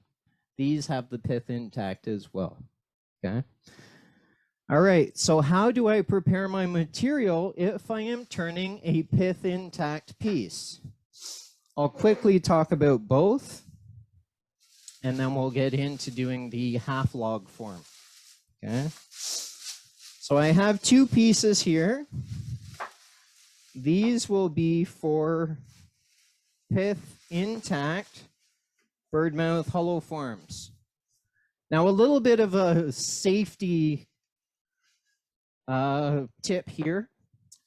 I cut all these on the bandsaw. Now, when you cut round stock on the bandsaw, you have to be very careful. So for instance, if I had a piece that had a branch coming out the side of it, all the force on your bandsaw is downwards into that table. So if you're cutting a round stock and you don't have any part of it grounded to the table or anchored, you might get a twist due to that downward force of the bandsaw blade. And you don't want your fingers underneath it because it can crush your fingers as it twists. Or if the blade is a little close to your finger, it can twist and throw your finger into the blade. So safe cutting on the bandsaw. If I have a branch that sticks out, I actually anchor that to the table and I run that along the table as I cut this through the bandsaw. That will counteract the twisting force, throwing my hands into the blade or crushing my fingers, okay? But say I don't have that. One thing you can do is you can take a piece of plywood. I actually don't have one here, but I have something that will show sort of a diagram. So say this is a piece of plywood, and I take a 1x1 and a 1x1, and I glue those just like that. Now my log would actually sit on that jig in that little V groove, and I would cut it that way as I slide this across my table, and that will counteract the twisting force into the blade, okay? Now you can make that out of a 2x3 with 1x1s glued on, or brad nailed, or you can use plywood glued together. Another thing you can use is a bar clamp.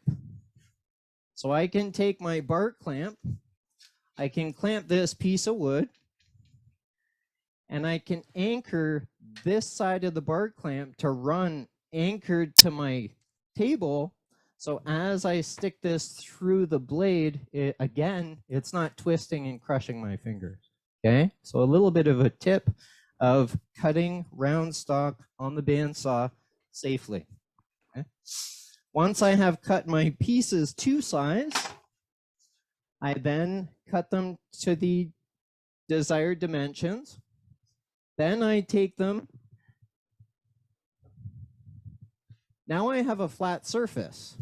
Now I lie that flat surface on the table and I cut a sliver off the bottom. I do that because I need a flat reference for my drill press. Because I do want to find the center of this hollow form so it runs true and it is as balanced as possible when I start turning. So I can start turning at a safe, fast speed that is comfortable for me. Turn at a speed that is comfortable for you, not necessarily a speed that Jimmy Clues turns at or I turn at, okay? Now, once I have taken this to the bandsaw, I have a flat surface. I take this and I need to find my center. So 3.5, half of that is 1 3/4. I then find the center of this. So I'm roughly at 5.5. So 2 3/4 is my halfway point. I mark that with an awl. I take that to my drill press and I drill a 1-inch hole, because my drive spur is 7/8 of an inch. Now, some people think, why wouldn't I just mount that on the lathe on the bark? You could, I suppose, but the bark is the softest part of this tree. So if you're too heavy-handed over here or get a catch, that is just going to spin and chew away the bark until there's nothing left there to hold it on the lathe. And it comes flying through the air, and it could be potentially hazardous. So the reason I drill that hole is because I want solid wood. I drill down past that bark, past that cambium layer, into solid wood, but I also have 1/8 of an inch encapsulated in my spur drive, and I have tailstock support, remember. So even if I am heavy-handed or get a catch, this is staying on the lathe and it's not flying through the air, okay? So that is why I do it that way. So that would be how I would prepare my material for a pith intact hollow form, okay? Now we'll quickly talk about a non-pith intact hollow form. So first thing we do is we take our wood log. First thing we need to do, we need to cut our round log. So you could cut that with a chainsaw, or you could cut it with a bandsaw using safe bandsaw cutting methods that I just talked about. Once you've done that, we have a flat surface. So we sit that on the table and we cut through the pith because we want to relieve that stress from the pith. Now we have two halves. We have two halves, okay? So we have two hollow forms or two live edge bowls or whatever you like, okay? But in this case, we're doing birdmouth hollow forms. So the first thing I do, now I've cut through the pith, I have a flat surface. Now I measure this. I believe this is about 6 inches. Yep, exactly 6 inches. So I eyeball it, sticking 3 roughly in the center, and I take that to the bandsaw. Now that I have this flat surface to sit on the table,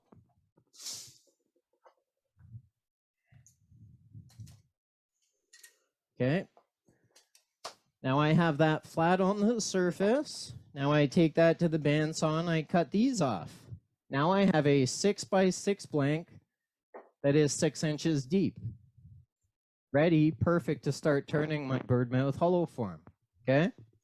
Save these because these can be finials, pens, inlays, or fire starters. Or you can actually cast them in epoxy, okay? So remember, there's no such thing as scrap wood, okay? According to Kim Tippin, that's the rule. Right, Kim? So here, I'm just going to put this back on. Now this is spalted. Spalted, anything spalted, I would be wearing a respirator. So I'm not going to turn this piece while I'm doing a demo, and I can't necessarily wear a respirator because it would be slightly muffled. So I'm going to use this piece that hasn't been sitting around too long, and it's not spalted at all, okay? So I'll just throw this back in the bag to continue spalting for another couple weeks or till my next demo, which is actually next week. Or, I don't know, I got so many. I think I got 2 next week and 2 the week after, but anyway. All right, so now we have our piece prepared, and look at that. It's like Rachel Ray. I took it out of the oven and it's ready. We've cut these off already. We've measured. We've found our centers. 6 inch, 6 1/4, so 3 1/8. Here I have 5 1/4, so 2 3/4. There's my center point. I mark it with an awl, and then I take that to my drill press. Forstner bit follows that hole that I made from the awl. Now, I turn these between centers. I don't put them in a faceplate because you need a flat surface for a faceplate. I suppose I could drill a hole, use a wormwood screw, but the opening of my birdmouth isn't going to be as petite as I may like it. So I do it between centers.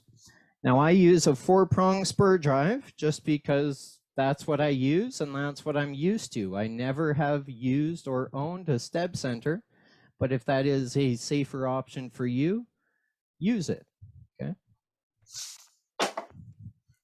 Now balancing this material and mounting this material. So the first thing I do, one question I had was, do you find the center on the bottom half?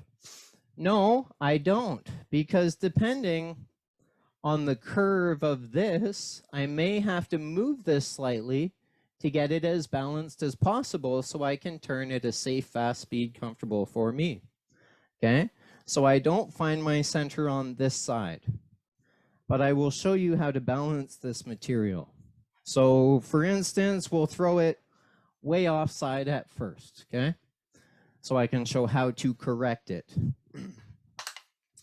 Now, when I go to balance this, I lock my tailstock in, but I only have the pinhole in. I don't turn the quill to make that pinhole deeper, because if I'm off slightly and I need to move a 1/16 of an inch or a 32nd, the hole is the live point of my live center will always follow that hole, and you'll be chasing your tail trying to get it centered. So just bring it up for support at first, okay? Now, how do I get this perfectly balanced? I take my finger, I rest it on my headstock here, just like this, stationary. I turn the piece and I can see I'm about 3/4 of an inch away. So I need to move 3/8 in the opposite direction. I need to move this 3/8 in the opposite direction. So I take that.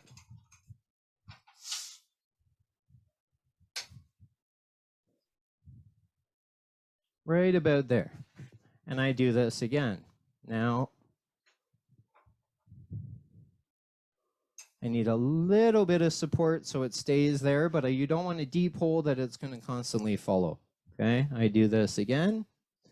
And okay, I'm 1/8 of an inch away.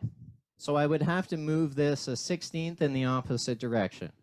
If you're off a 1/16 or a 32nd, it's not a big deal. You'll chase your tail trying to move this a 32nd. So within 1/8 is good enough. Okay, so now I can actually tighten my quill. I can see here. I'm also relatively centered within the blank. So I know I'm centered this way as well as this way, but also the height of my piece is centered from one side to the other. So this will be turning as balanced as possible when I start the lathe, okay? Now I tighten my quill so that is up against the wood. I tighten my headstock. I give this a little bit of a shake because it is wet wood. It will compress. And I turn my quill an extra half a turn because I want a good bite that will drive this safely and efficiently, but more importantly, keep it on the lathe.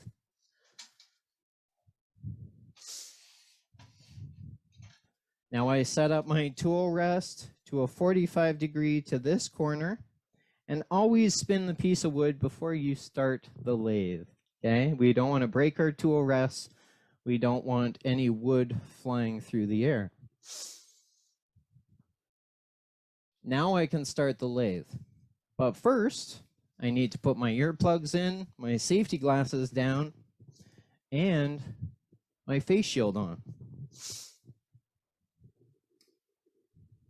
Any questions? Any questions so far? Well, I just take a sip of iced tea. I think we're doing good. Everybody else all right?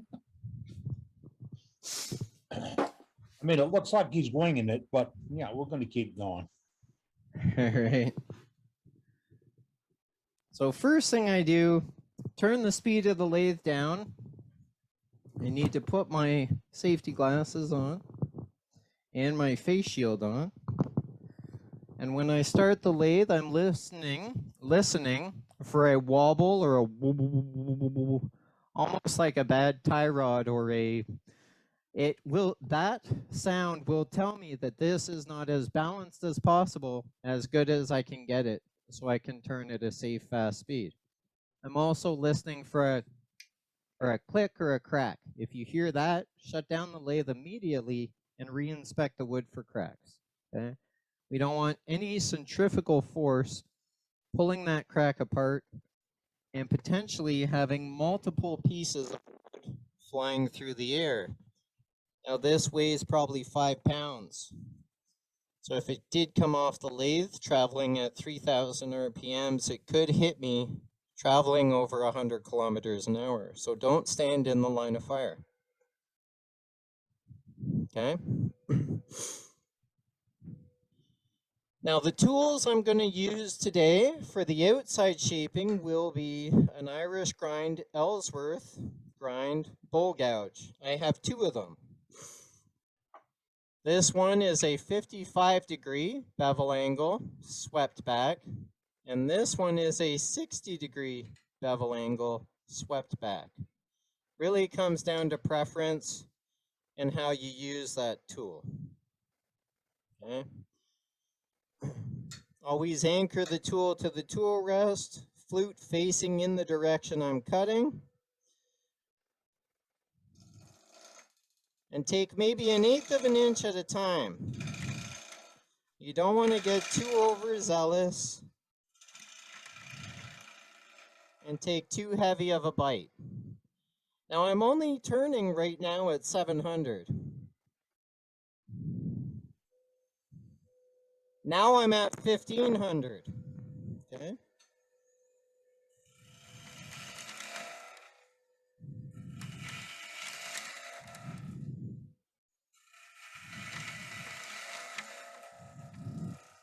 Slow down as we start to get close to that bark edge because we do not want to push the bark off of that piece.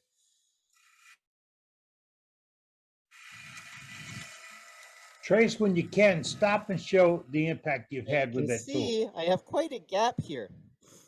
You always want more tool on this side of the tool rest than that side of the tool rest because you will get more vibration and potentially present that tool wrongly. Okay? So it's okay to move the tool rest, but shut down the lathe first because we don't want this spinning and hitting your tool rest, giving you a surprise and wood flying through the air. Also, you don't want it too close because if it bounces against this, your tool is going to fall off your tool rest and potentially into your hand. Okay? We want to have enough support that it stays on the tool rest as I am in a bevel rubbing cut. Okay? Now, let's talk about wood grain for a quick second. Wood grain orientation.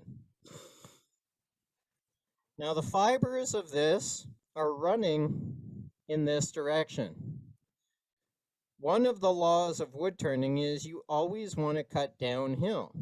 So for instance, here we can see the fibers of this wood as they run in this direction. So in order to cut downhill, I cut from the bottom of my hollow form to the top curve of that hollow form. And I'm cutting downhill because the fiber underneath is supporting the fiber being cut, giving you a nice finish.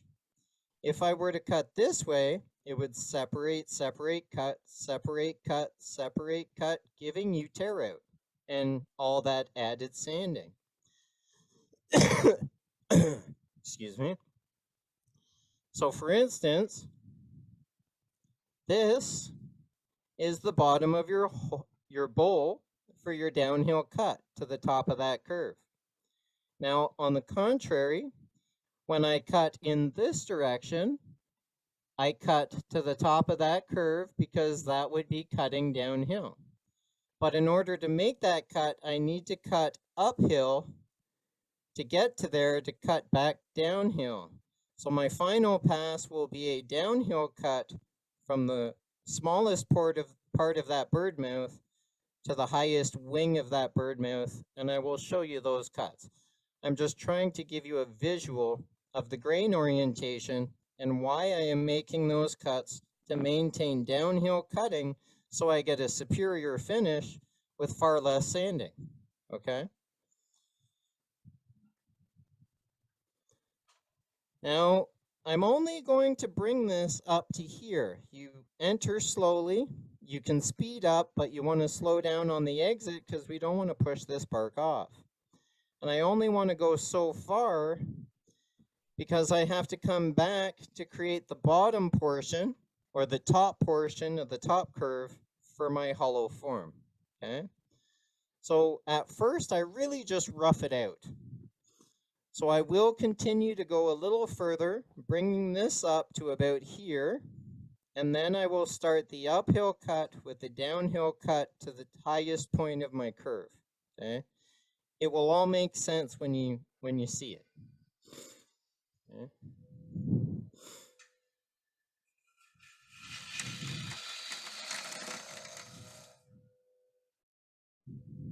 Now my tool rest is below center because I'm using a gouge and I am cutting at center with that bottom wing.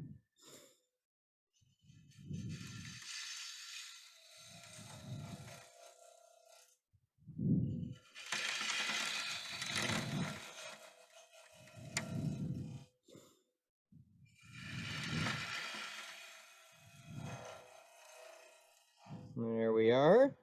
I'm pretty close to where my tenon is going to be, so I leave that for now, and I rough shape the top portion of my bird mouth. I create that tenon last because this is wet wood, and I don't want that tenon to warp in any way, giving me a slack fit within my tenon, okay? So I need to move my tool rest.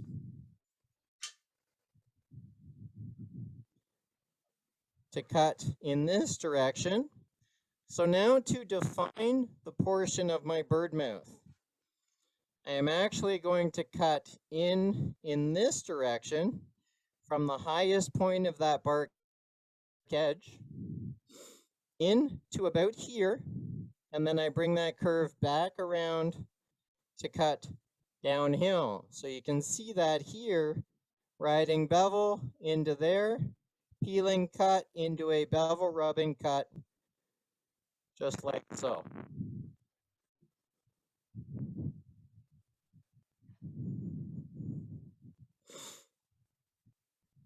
Okay. Oh, a good thing to have when doing live edge bowls is light. Now I'll use my light bar here. And another thing you can use, which will also give you a better view for the form and the piece taking shape, is a white backboard. Now this will allow me to see the shape as it unfolds, but it will also make it much easier for me to see that ghost wood.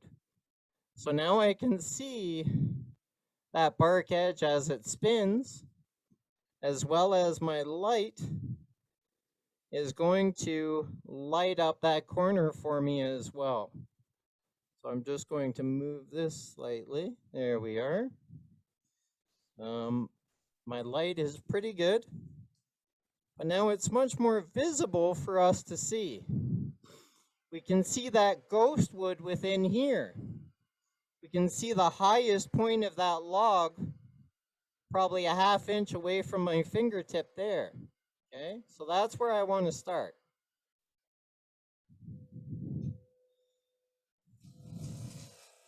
And then peel it away.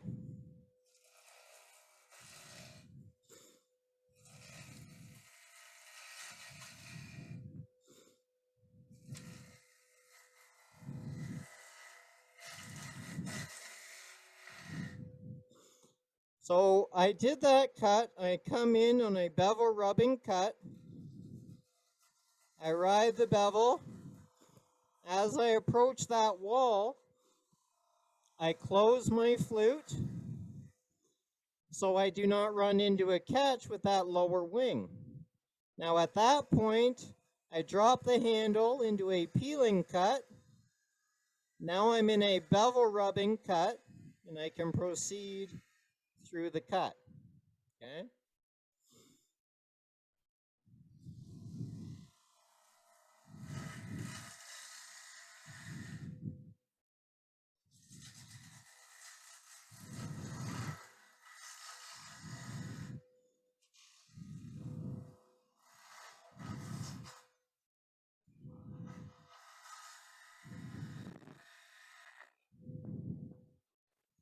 Now we can see it starting to take shape.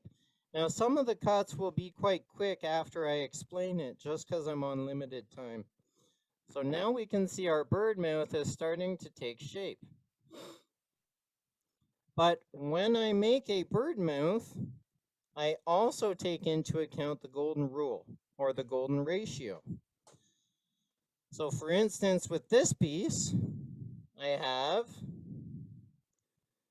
2/3 diameter to 1/3 diameter, 2/3 diameter to roughly 1/3 diameter. 2/3 diameter to the opening is 1/3 diameter. Now here I have 2/3, 1/3, but also 2/3, roughly 1/3 for my overall design element incorporating the golden ratio. Now why is the golden ratio so pleasing to the human eye? It is so pleasing to the human eye because we see it in everyday life. We see it in one another. So for instance, if you take your forearm in your hand, we have 1/3, 2/3 to your forearm. If you look at your face and your proportions, the distance from your nose to your chin is 1/3, 2/3.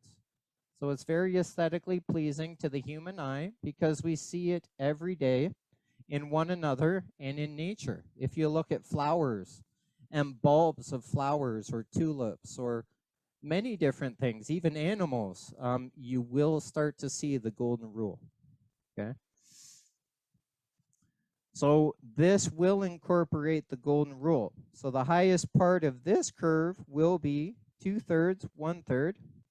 The overall diameter will be 2/3 to roughly 1/3 of the opening. The bottom where it sits will be 1/3, 2/3. And the opening can also be 1/3, 2/3 the overall height, okay? Now I need to move this closer because I have quite an overhang here, so I get a bit of vibration the further that overhangs, okay? So I'm just going to move this as close as I can. Now watch out for that bark. Watch where you keep your hand. Keep it on the side of the tool rest because that will be like a meat grinder to soft skin, okay? So we'll continue to make the opening smaller and refine this curve. Okay. Here we are, face shield down.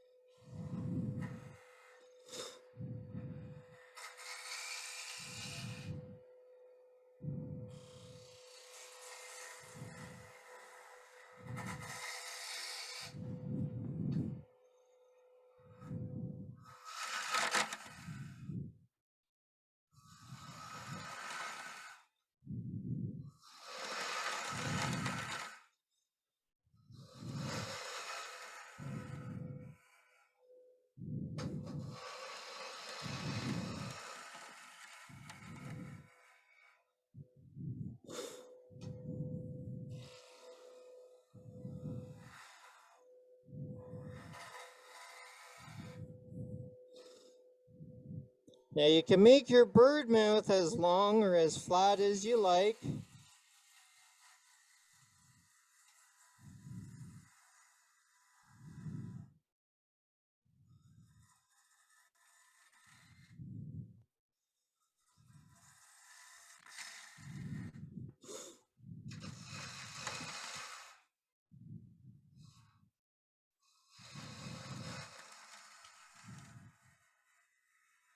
There. Now we have the highest point of that curve at 2/3, 1/3.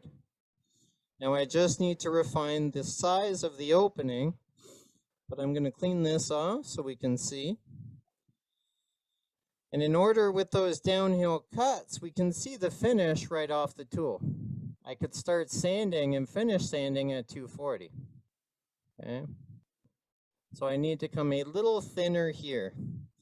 really the proportions of the golden rule strictly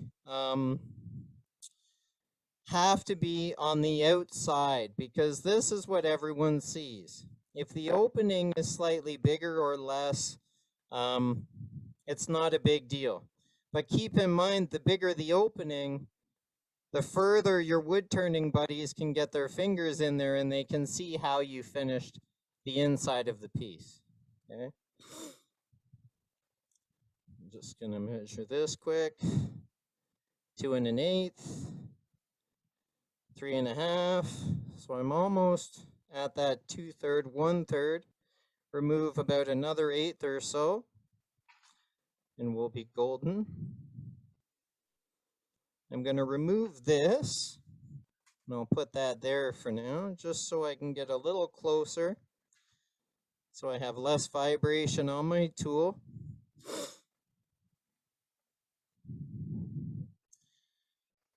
And I'm going to switch to a sharp tool. So this is my 60 degree.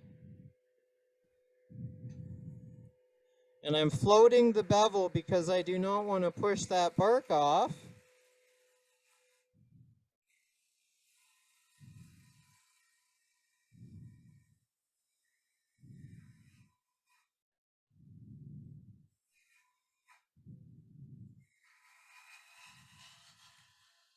There we are. That's pretty good. So I have my rough shape. Now I just need to create my tenon, refine the finish, so I have a finishable finish. Now the opening of your neck can be as long as you like. It can be as sharp of a curve or a change of curve as you like. That all comes to preference in your design elements. So I like that quite nicely because I'm at my 2/3, 1/3, a little bit of separation between the concave and the concave. And then obviously the bottom will be much smaller, which will give it lift and also incorporate the golden rule. Similar to this piece. We remove this portion last when we remove the tenon, okay? All right, we're doing pretty good for time, good. So now I just need to do my final finishing pass. So all of the cuts I made were 1/8 of an inch or greater. So now my finishing cut is going to be a 32nd of an inch cut in a bevel rubbing cut.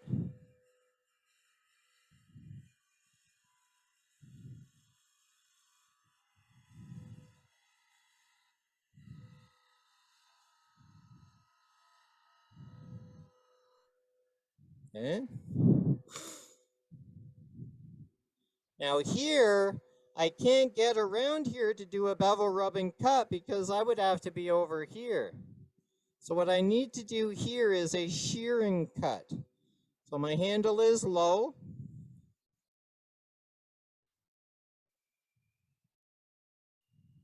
And I am cutting at an angle, at a skewed angle across that long, flat, swept back part of my bowl gouge, which gives you that fine, fine angel hair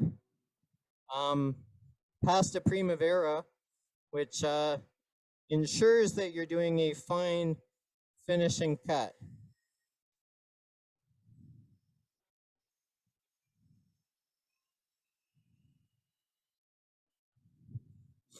And I just refine this part of the curve on a shearing cut just to blend them.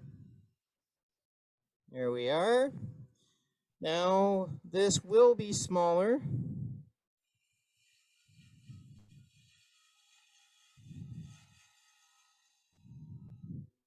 To incorporate that golden rule.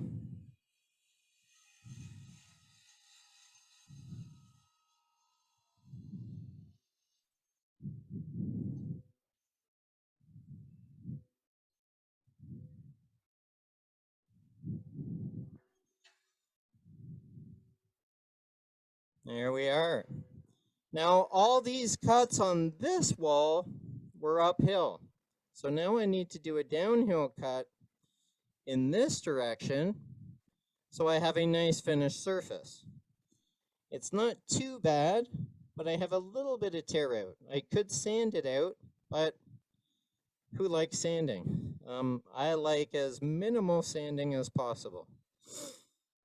So I do a fine little, I had a little bit of a bloop here.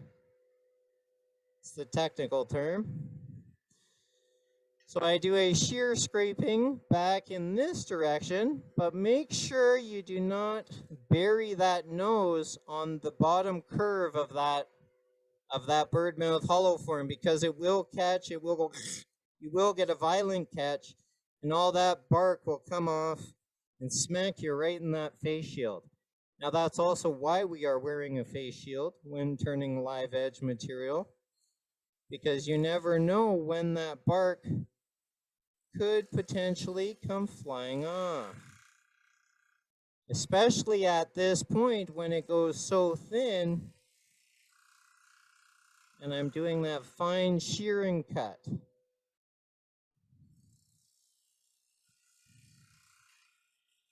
There we are. There. I just need to clean this up slightly. Here we are.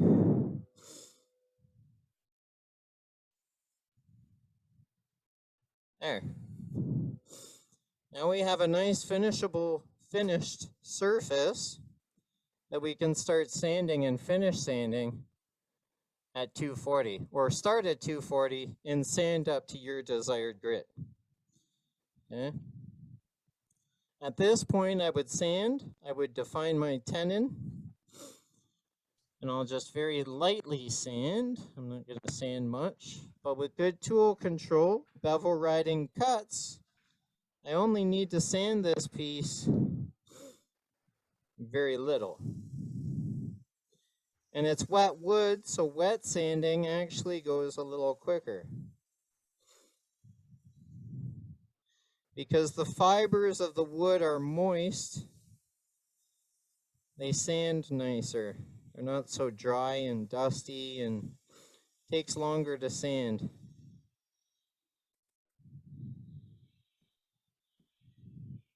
Now this isn't too bad in here because I'm all on solid ground.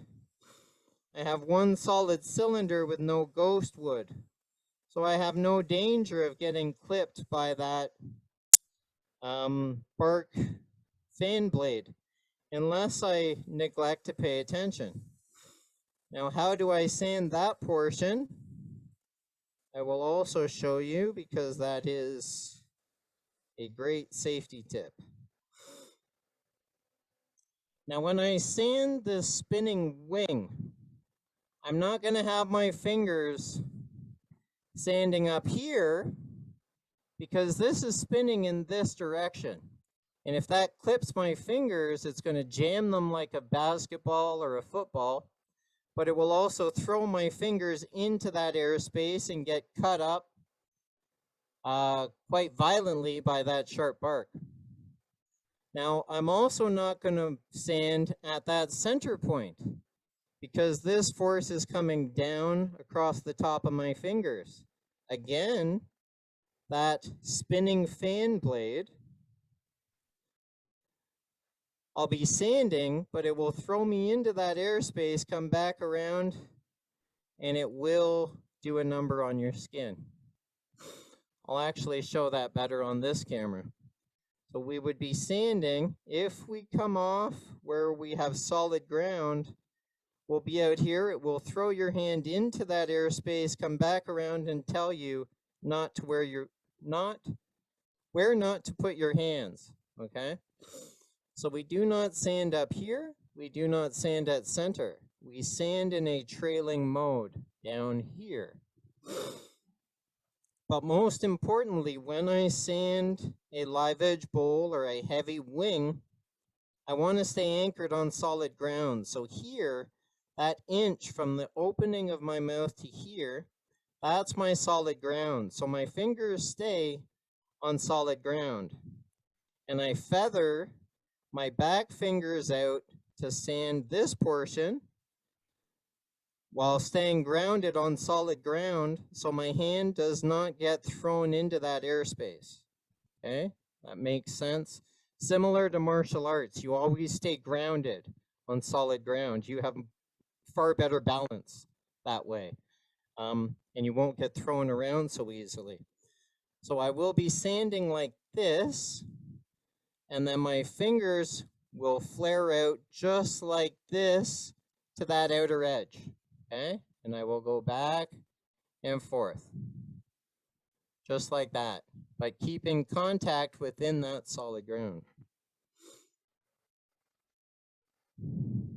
Now with that wing spinning, you want to sand at a higher speed than normal because you want that to come back around on you quick enough so you don't get caught within that airspace.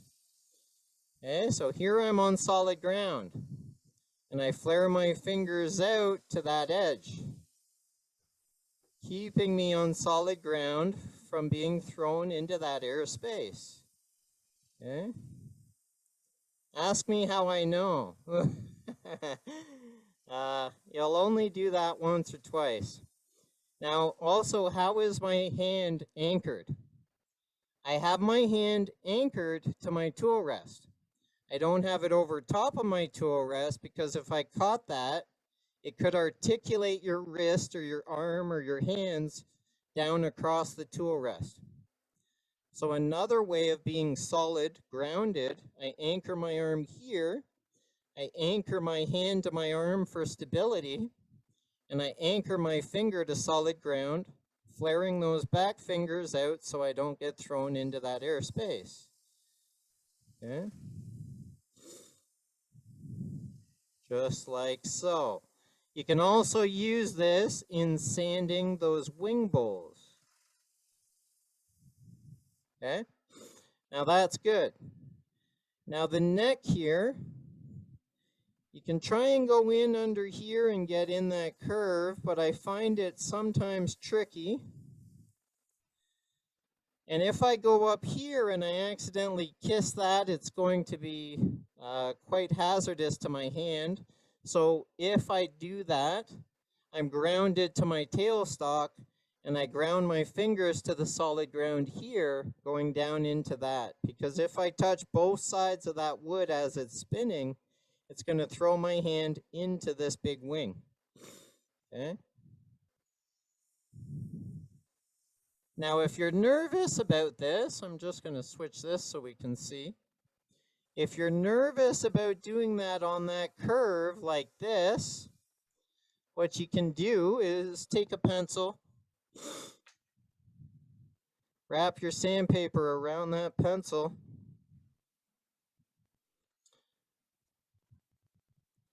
and you hold that just like that, okay? A little further out of the line of fire. Okay, that's it for sanding, but I thought those were vital tips. Okay. Now I need to create a... Sorry, was there a question? It's a very good technique. Pardon, sorry? Said those were very good tips. Oh, okay, thanks. I just got my earplug out and I missed it, so thanks. All right, so now we create our tenon. Now, how do we create a tenon? You want to create a tenon the proper size to your chuck, and you want that tenon to be a perfect circle because that tenon will be your strongest hold possible. Now, why will a perfect circle be your strongest hold possible? That is because with a perfect circle, the full maximum surface area of each one of these chuck jaws is in contact with that wood. Maximum surface area, maximum compression, your strongest hold possible. If my tenon is too big, I'm only going to be contacted on these corners. If my tenon is too small, I'm only going to be in contact on the bottom of these gullets. So I don't have a strong hold. If I get a catch or I'm too aggressive, it will come flying off, okay? So perfect circle, strongest hold possible for the chuck that you're using. I'm using a one-way stronghold chuck, so my perfect circle is anywhere between 1 7/8 and 2 1/4 is a perfect circle. Okay. So just to make sure I didn't go too small. No, I'm at 2 inches, so I have 1/8 to go.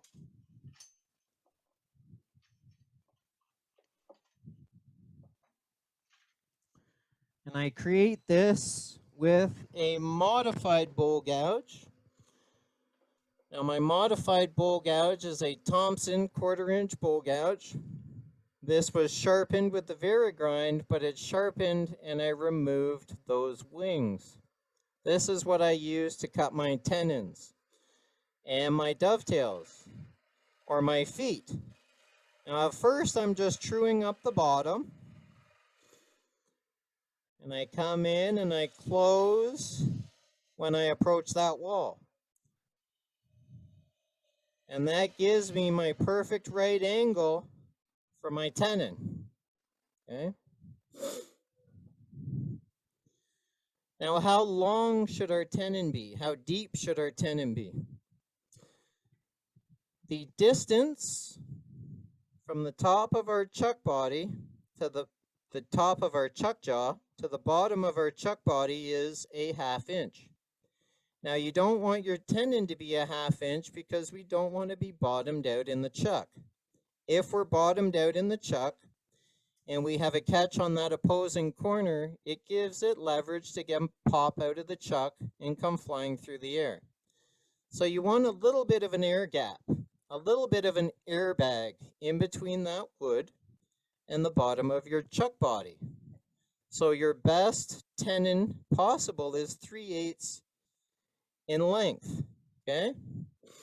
Now that's about 1/8 of an inch. Now you can get away with 1/8 of an inch. You can get away with a 1/16, as long as you're not too heavy-handed, aggressive, and don't get a catch, okay?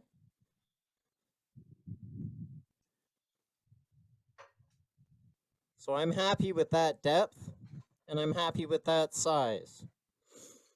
Now I flip this around and I put it in the chuck. Are there questions while I just do this quick changeover? I'll take my earplug out there. And that's what you want. You have a good bite, a good spur drive that's driving that wood safely and efficiently, but more importantly, it's going to stay on the lathe. That's what you want when you remove your live center.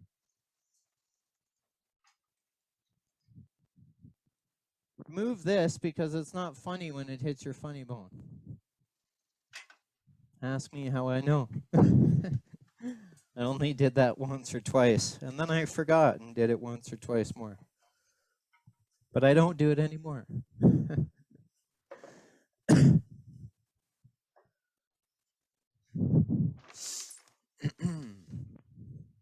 Just as a note, Stephen just joined in this evening. Stephen, personal note to you, we discussed that finish. If you catch our show on our program, our meeting on the recap, it would be posted in a couple of days. You'll get our responses to that. I appreciate that. Thank you, Captain. More than welcome, sir. We have a lot of folks tuning in tonight, and normally we call it a drop-off when we see a reduction in the members attending each week. About, halfway through the meeting, it kind of drops off a little bit. Guess what, Kade? Pardon? Guess what? What? They didn't leave.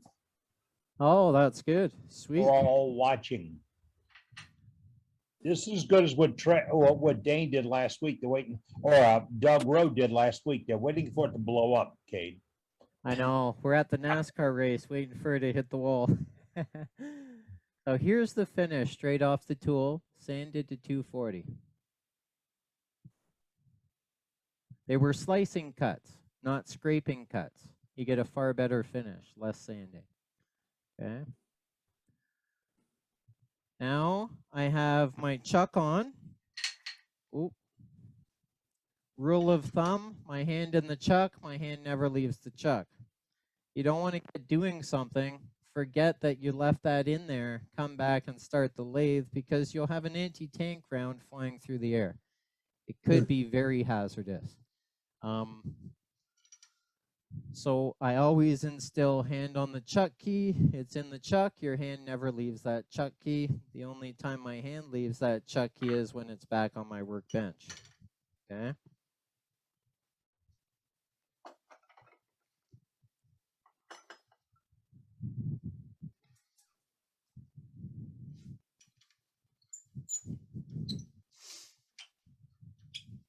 And that is a perfect circle because I want that 1/8 of an inch air gap in between my chuck jaws. Reassures I have a perfect circle.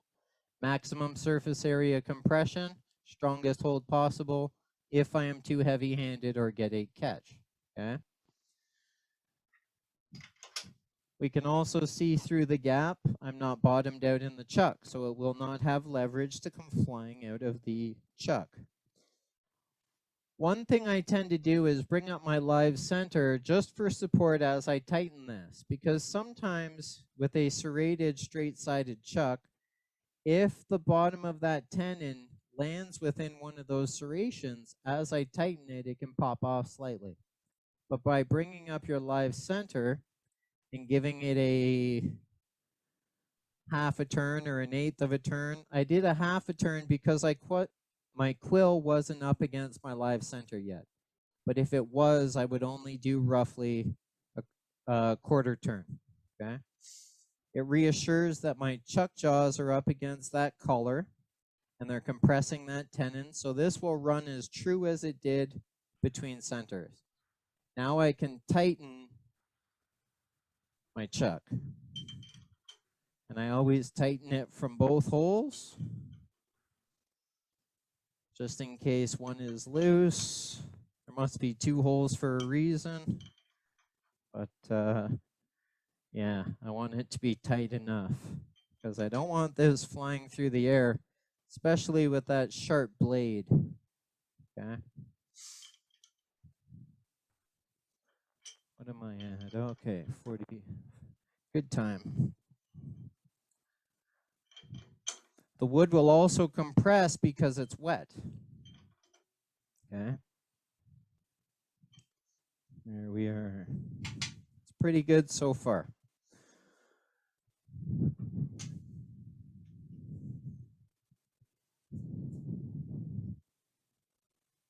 All right, here I'll switch this down a little lower. Right about there. Now you can use hollowing rigs and hollowing systems. I don't have one, I don't own one. I don't feel the need. As long as you do it properly, good, safe tool control and presentation, it's totally safe. But of course, if there is a health issue or a shoulder problem, it is very beneficial in this process. So I do not own one yet, but if and when I acquire a shoulder problem, I may then invest in a hollowing rig. Right now I use hand tools and I sort of strong arm it. But as long as you have proper tool rest height, tool rest distance, you don't have to strong arm it as much as you may think, okay? Oh, that was a good one.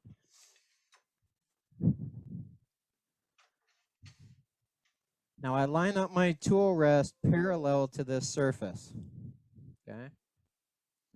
Give it a spin just to make sure we're not going to kiss anything. And we're good to go.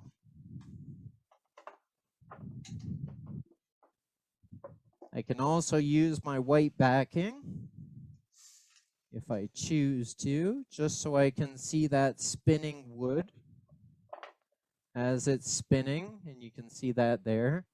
So as I'm turning this to get thin walls, I am looking down this side of the wall as I'm cutting on this side of the wall to gauge exactly how thick my wall thickness is.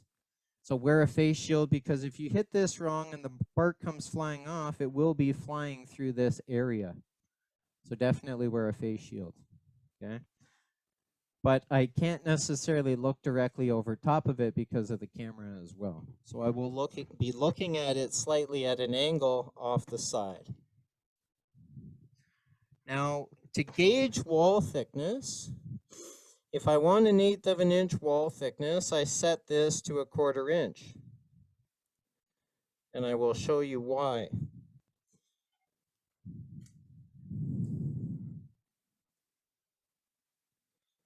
A little less there. That's about right. Yep. 1/4 inch. So now this part is just like a live edge bowl. We start, the grain is running in this direction. So we cut from the rim to the center of our live edge bowl in this fashion to maintain downhill cutting, because the fiber underneath supports the fiber being cut above it. Okay.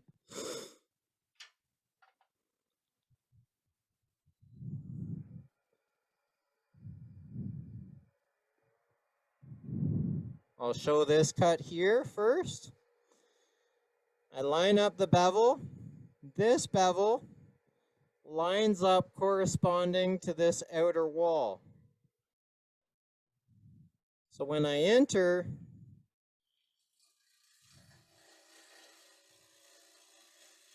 it gives me that consistent wall thickness. I'll show you that cut here as well.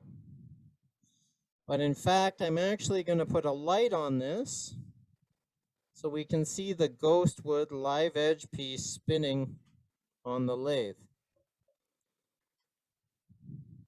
It's a little bright, so I'll just tone it down a bit so we're not washed out. There we are.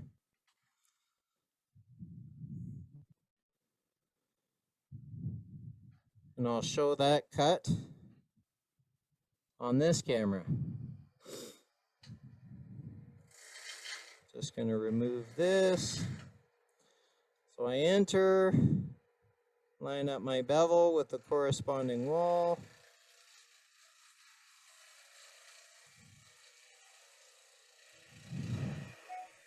Slowing down as I approach center.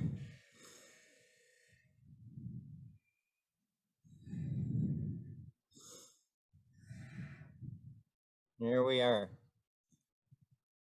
So that is how we would start or turn a live edge bowl. Now to get a consistent wall thickness, like I said before, I want 1/8 of an inch. So I set my calipers to 1/4 inch. So now I've sanded and finished the outside of this piece.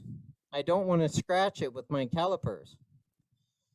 I have not sanded and finished the inside, so if I scratch it, big deal, it's going to be sanded anyway. So I ride this edge along this wall, gauging, there's my 1/8 of an inch wall thickness, and I want that to be consistent as I approach the neck of my birdmouth. And that is pretty good till about there. I'm off a 1/16. Okay.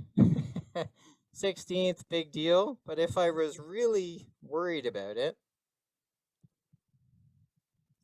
I would take my pencil and I would mark that line.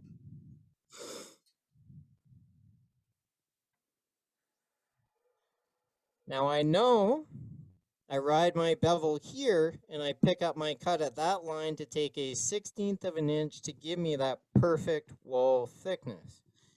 Now, if you're a 1/16 off, it's not too crucial, but if you're 1/8 or 1/4 inch or a 1/2 inch difference between wall thickness, it can make a huge difference. Okay. There we are. That one was a 32nd.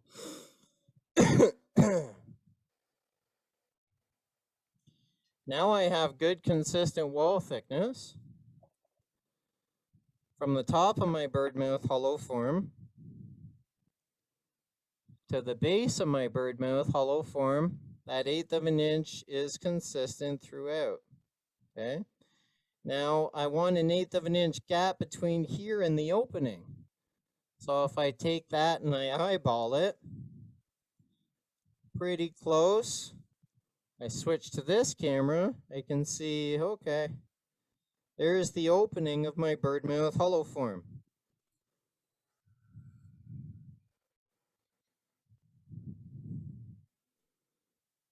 Now let's see how that corresponds to this camera. See, I have that 1/8 of an inch gap between the neck. So that will give me consistent 1/8 of an inch wall thickness to that point. Now let's talk quickly about hollowing. Now when we hollow, you hollow in steps. Now we could turn a portion of that away and then remove 1, 2, or you can actually drill a hole, which is actually a good depth stop so you don't make a funnel. Now I have multiple Jacob's chucks, so I always have drill bits set up.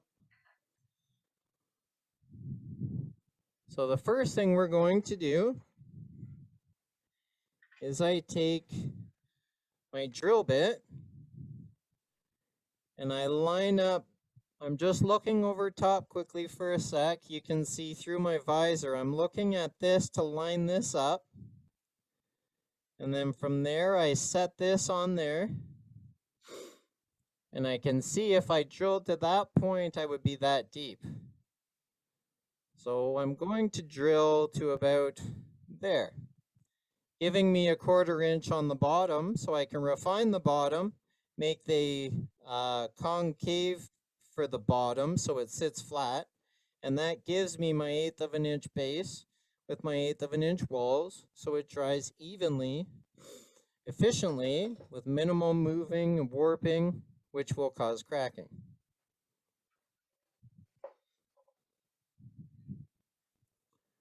All right, now let's, oh, I got ahead of myself. I got to drill that hole.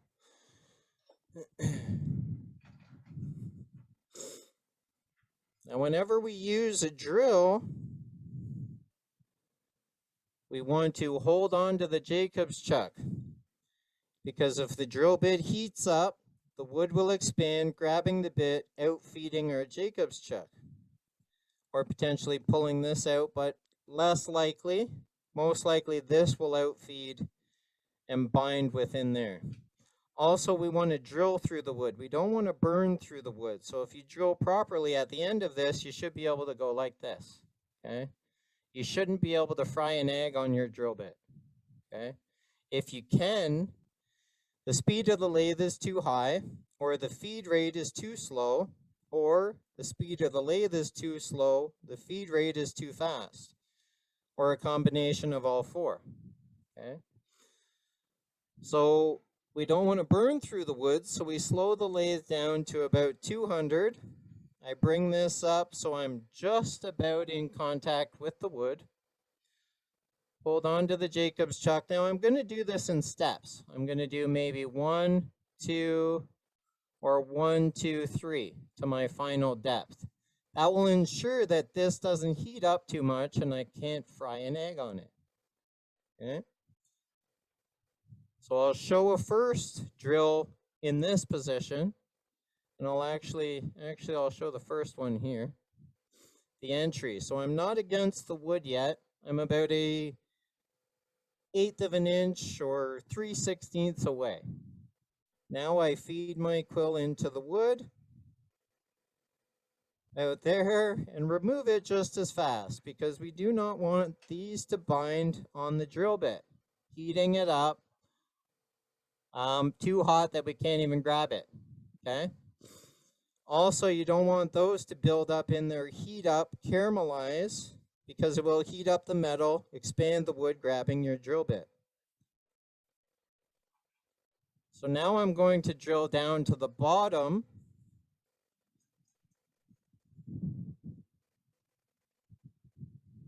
There we are. And come out just as fast, holding on to my, and that is not too hot to hold on to. I cannot fry an egg on that. And that's what you want. We drilled through the wood. We didn't burn through the wood.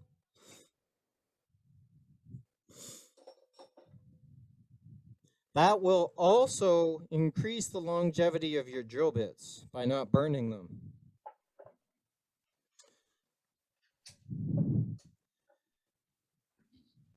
Now, where'd my... Here it is, this guy. And also take this and reassure exactly how deep did we drill. Perfect. Okay.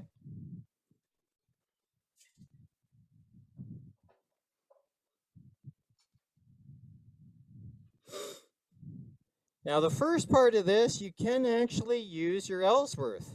You can use carbides. I will show carbides as well, the only two I have. But I would take my Irish grind or Ellsworth grind bowl gouge. Now I'm back up to 1600 RPMs. I enter and ride the bevel. Oh, a little whited out there, so I'm just going to tone that down slightly. There we are.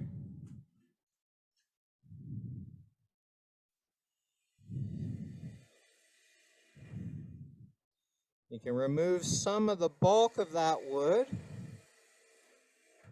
with your Irish grind bowl gouge. Or you could use a carbide.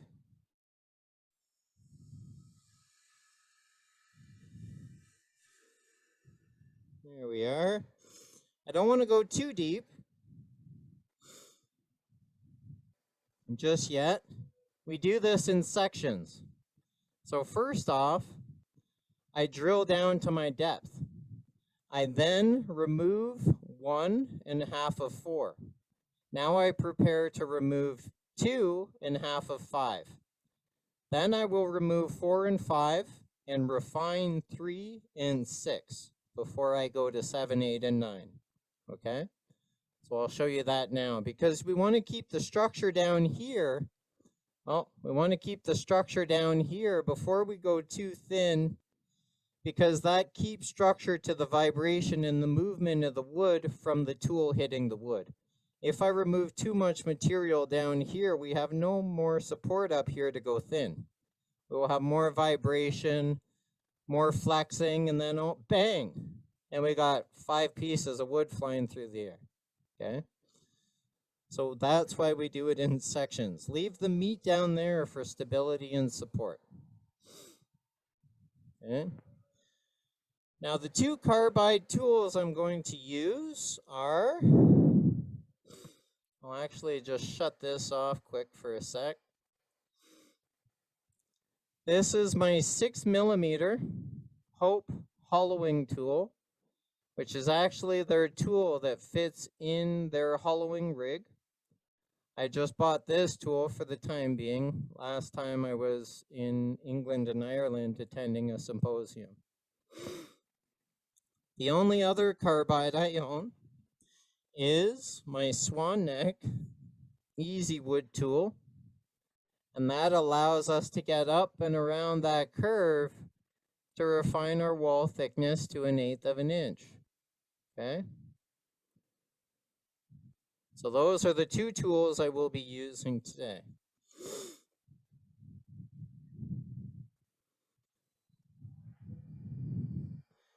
Now, when you use a carbide, my tool rest is slightly above center, and I'm cutting at center, so my handle is in a little bit of a trailing mode. It will be far less aggressive, burying that carbide tip in the wood, giving you a very violent catch. Now, there are different carbide tips you can get where you cut at center or straight, horizontal, or parallel to your bedway, and cutting flat just like this. Okay. So first off, I remove this material here.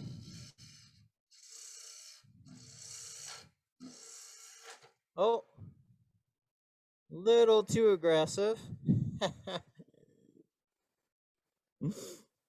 That's awesome. Well, that's never happened. Guess there's a first always. So now we're doing a hollow form, okay, a hollow vase. So I'm just going to true this up.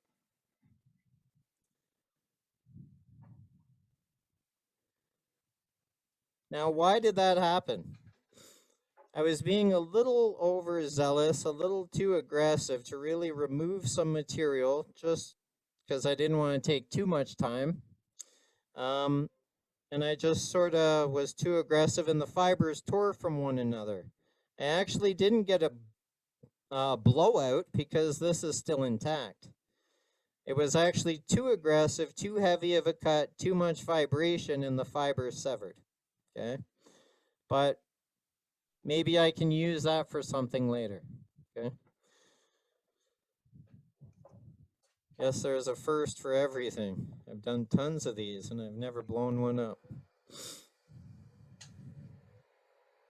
So first I just face across here. Now it's going to be a hollow vessel. Okay? But it's good to see what can go wrong and how to fix it, potentially. So maybe I meant to do that, maybe not.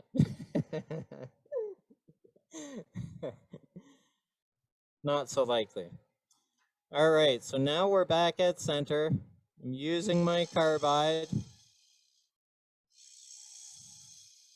And I'm removing my material back to define my wall thickness of 1/8 of an inch.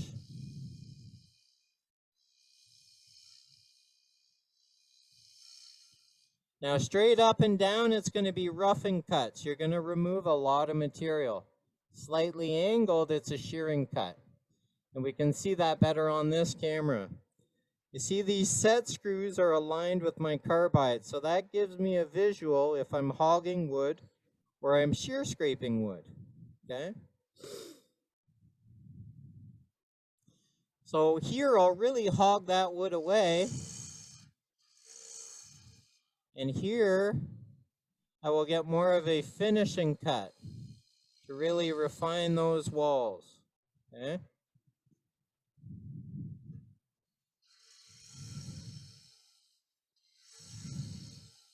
And I'm just tucking up around that corner, removing 1, 2, half of 4, and half of 5.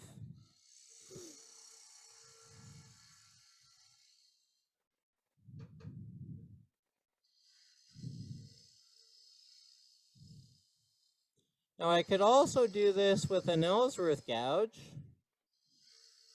but it would be a much different technique.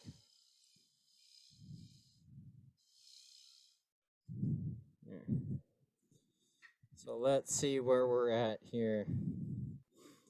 But that'll still be a nice little hollow form vase. Maybe I'll make a lid and it'll be a small pattern or something. We'll see next week. All right. Now to remove this, you can use a vacuum, a hoover, and suck it right from the source. You can flick it out with your finger, but I do recommend turning the lathe off first. Yeah. One thing I do not recommend is get your face down here and blow in that hole, because all those fibers are going to go up under your glasses and in your eyes and in your nose and in your mouth. So I have a little hose here. This is actually a motorbike gas line. It's not used. And I just actually stand out of the way and blow all those fibers away. Now you're creating a little bit of airborne dust, but if I was doing this in my shop, I would be wearing a respirator, okay? Kade, would there ever be a time where you would try to glue that piece that came off back on? Pardon? Would there ever be a time where you would try to glue the piece that came off back on, since it didn't separate, and you could almost put it back in the same exact position?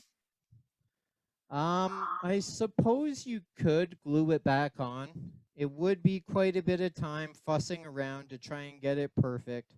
Yeah. But with these severed marks, even if I patch that up, use wood filler, use wood dust, CA glue, different things, it will still show up as if it was cracked around that collar or it had been repaired somehow. So people will see a defect. So It will not be really worth quite it. Okay. visual. Okay. It will stand out like a sore thumb. So rather than take the time to try and either flatten this and flatten this perfectly to get it to sit flush, you would still have that one seam that would show up a glue line. Okay. And people would see that. Okay. They might not notice or know what it is, but there would be a lot of time and fussing around to fix this to potentially get it to a finished piece where it could be sold, and you're not guaranteed it's going to work and it's going to get sold. So really, I would discard this.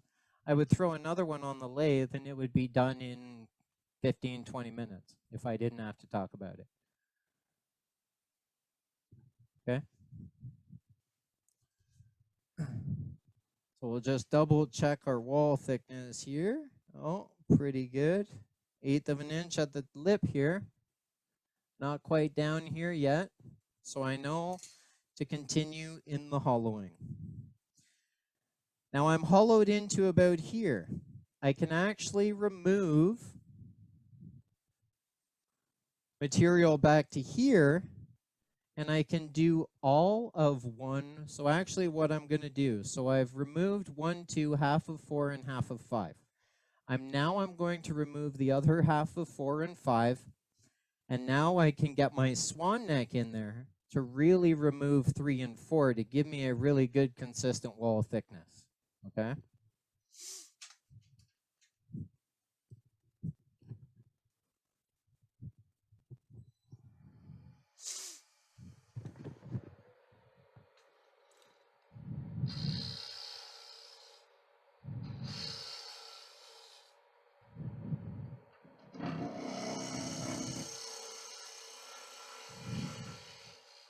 Here we are. I've removed 4 and 5 roughly.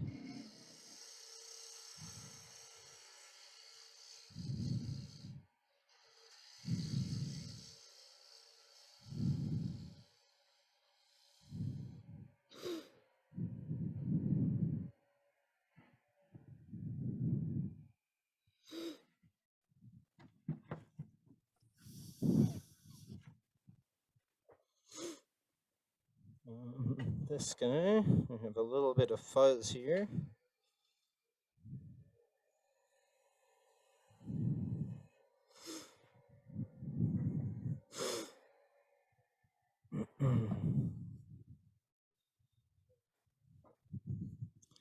All right.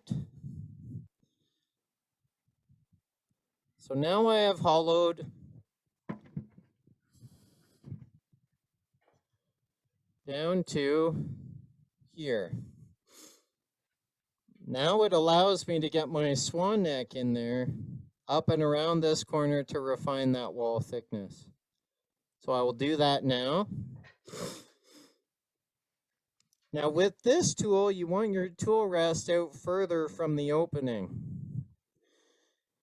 because it's flat on this side. I suppose you could run on this flat side, but if you do and you get a catch, it's very easy to twist.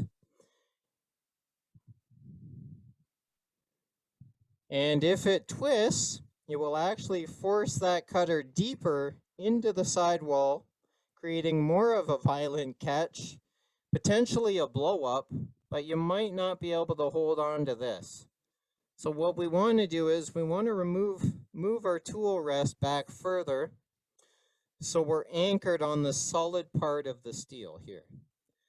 That will give us ample support from that twisting action if we did get a catch. Okay, so here I'm on solid ground, much harder to twist on me,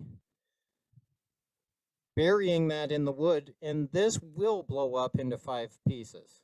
Okay, so just a little tip, you don't want to ride on this flat small part because it's a good fulcrum to just go woo. Okay.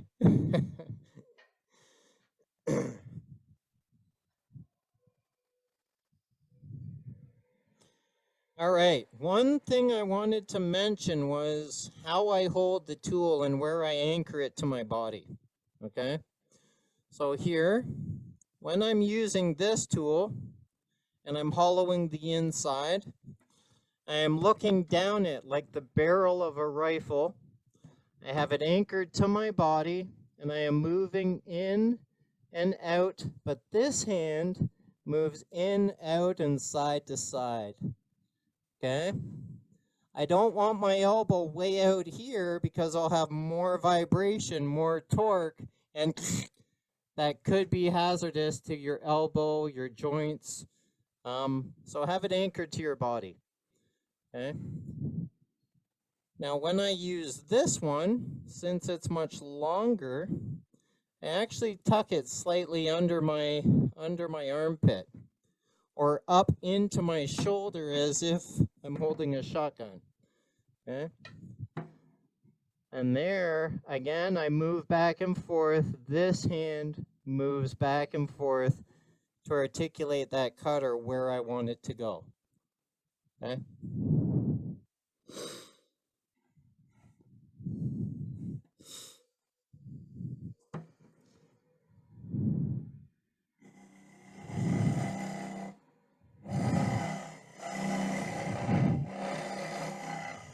Nice new bit. I actually just sharpened it before. Now we're also rely on sound as wood turners. So if we have a certain sound within that first inch and we're trying to get consistent wall thickness, once that sound gets very close to that pitch here, we know our wall thickness is getting fairly close.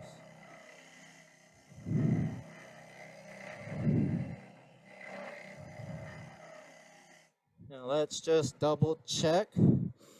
It's beneficial to double check because once you remove the wood, you can't put it back. Okay.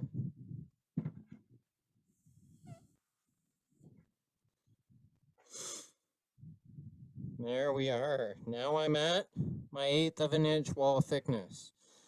I will just verify that with a visual of my caliper, and I can show you that on this white background. So here, I have the same amount of gap. Oh, almost there, but I actually got up and around the corner, so I'm very close. Okay, so we'll start here, refine that a little more, and I'll be at my 1/8 of an inch. It's very close. So if you're happy with that, you might get away with it, you might not, depending if it's a limb or a trunk. There's a lot more twist on a limb and stress on a limb. So inconsistent wall thickness will crack more than from the trunk of the tree.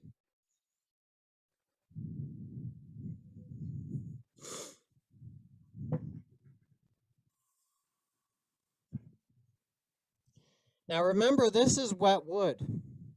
And I want to keep it at some sort of an equilibrium because I don't want it to dry too much and warp on me before I finish the wall thickness, because if it does start to move and warp on me as I'm turning, I'll get a thin wall, a thick wall, a thin wall, a thick wall, added vibration, and then boom, 4 pieces of wood flying through the air. Okay? So what I need to do is I need to rehydrate this wood to bring it back to an equilibrium so it doesn't move as much before I'm done. So what I do is I use the same solution I use when I start applying my finish.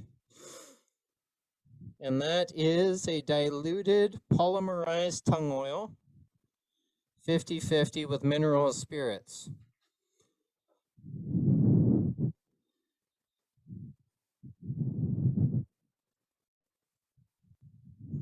Okay. Now that will keep that hydrated and not moving as much until I hollow that to a consistent wall thickness. And once I'm done the inside, I also do the inside to create an equilibrium of moisture again so it dries evenly. Okay. There we are. So now I'm down to here.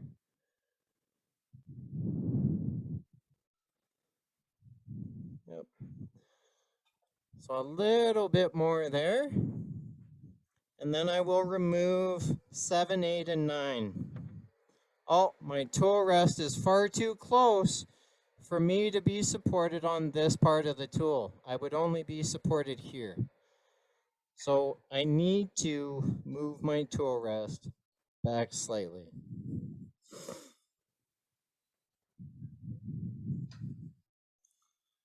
Be very conscious of where this bit is as we take this in and out of that hollow form. We do not want to kiss anywhere unexpectedly, giving us a pleasant surprise.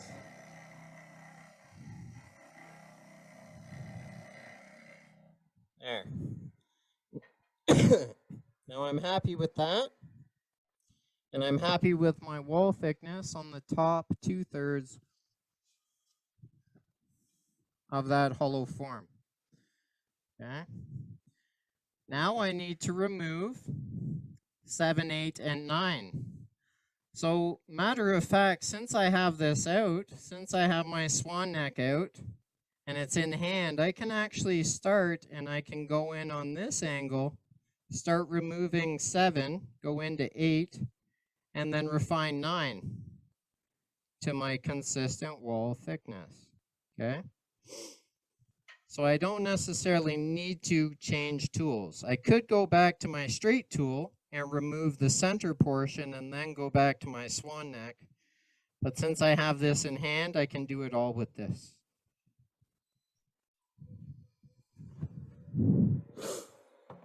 I just have it slightly angled, so I go into the center and I come across the bottom.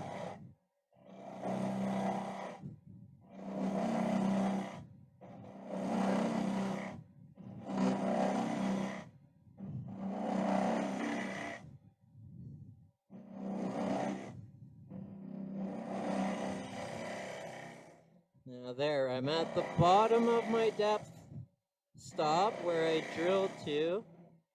Now I just need to refine the wall to the following wall thickness.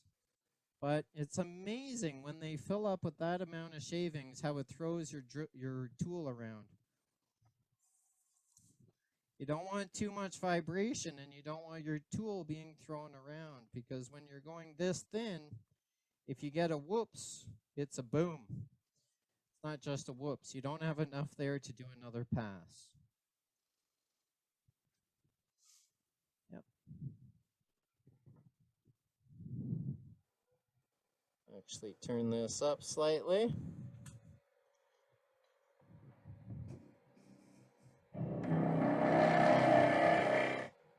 There we are. Now I'm at the bottom of that drill bit.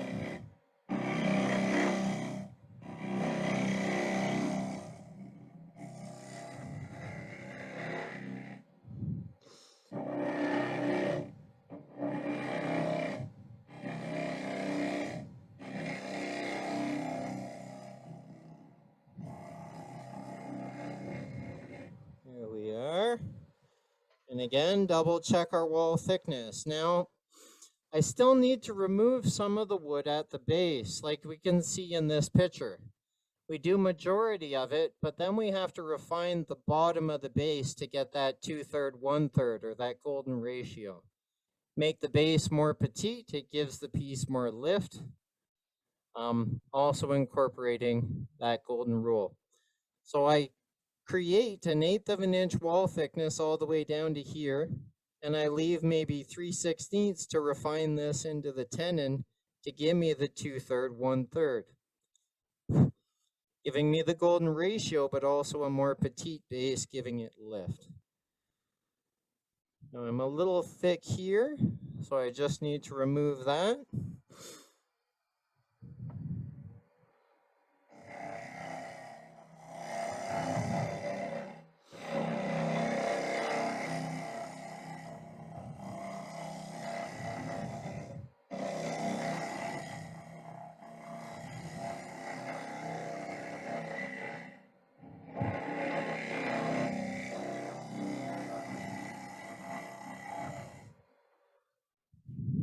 Double check again just to make sure. Better safe than sorry. We've gotten this far.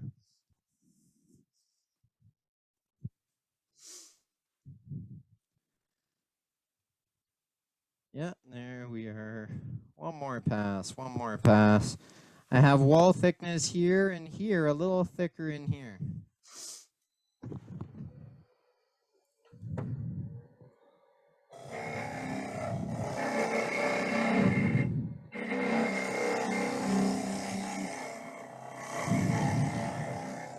You're starting to get that harmonic tone of the wall thickness being consistent, so I know I'm getting very close.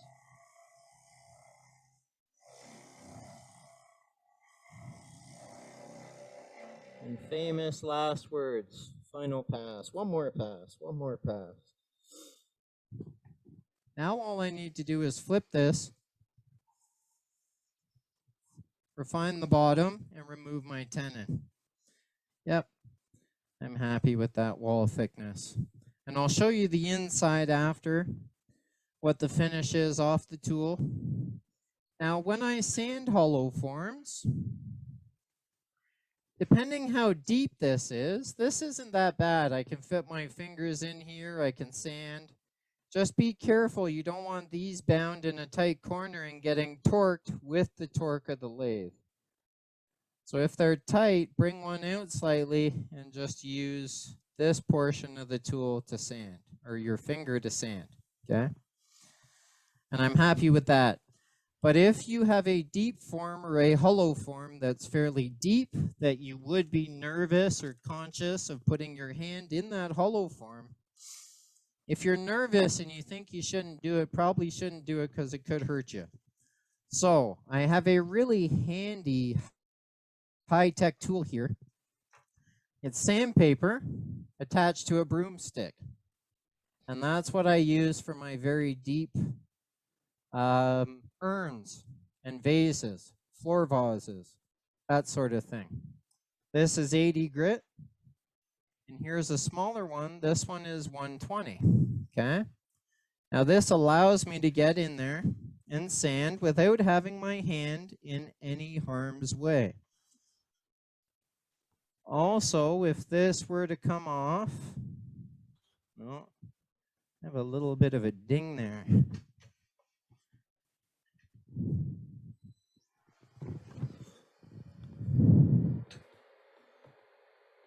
Just true this up slightly. There we are.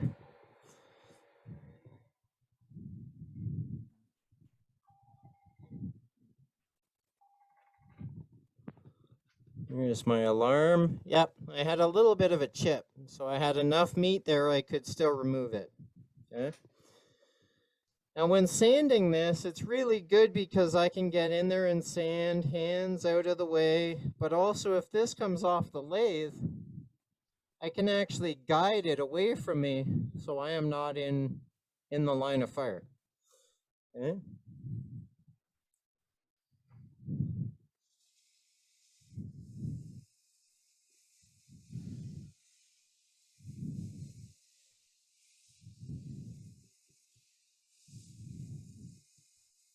Just like so, and then I would go to my finer grit. If the red part of the tape rubs off, that's okay. Our final pass can be by hand. But your by hand sanding only has to go as deep as all your wood turning buddies can feel, because they're going to be the only ones who are concerned with the inside finish of this hollow form. The general public are only concerned with the outside profile and the outside condition of the hollow form. It's what they see. Okay. Now, if I wanted to sand this by hand, I would hold this like this against this finger. I just go to the bottom and up the side, but conscious that I do not get my fingers bound within that hole. So we can see that here. I am never bound within a hole. Okay, that's good for sanding. And now at this time, I need to bring it back to an equilibrium so it doesn't move, shift, warp as I am doing the inside. These are great little finish holders if anyone's planning on having a kid or has grandkids or kids who have kids. Take a couple of their formula bottles. It's great for holding your 50-50 mixture of the oil of your choice and the solvent of your choice. Kim is still with us. Kim, he's got some pictures of Cash almost crawling. Yeah, he's growing up so quick. He's 29 inches and he's like 22 pounds. So he's gonna be a football player. Well, champ. All right, so now we take it off the lathe. He's back to a little bit of sleep regression though, so sleep's a little tough at times. He might be teething too, so I think that could be a contributor. All right, now let's see the finish on the inside of this. Here we have our finished hollow form. Oh, I need a little bit of more oil in there. I missed a spot.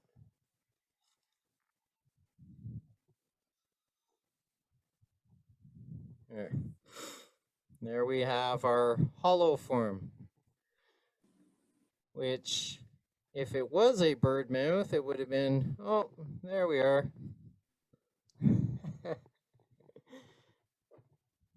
Now I need to remove my tenon. But before I do that, I actually want to take a depth gauge to get a visual. Now you can make really cool fancy depth gauges.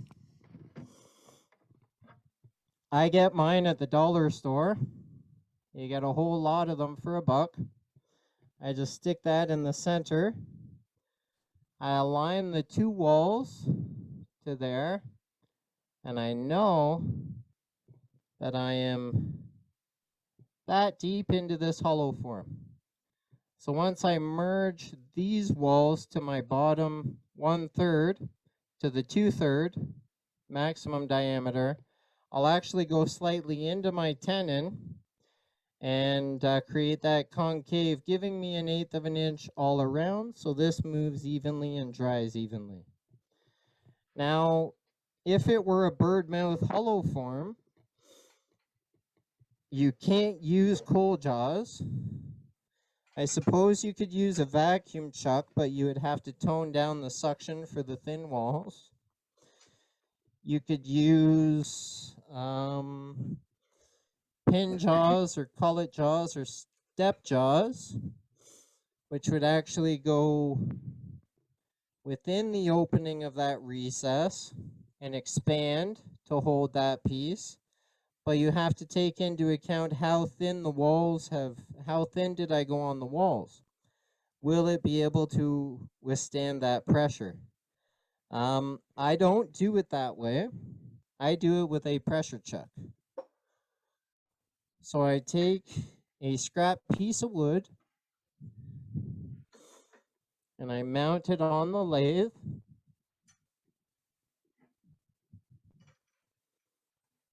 And this is my pressure chuck.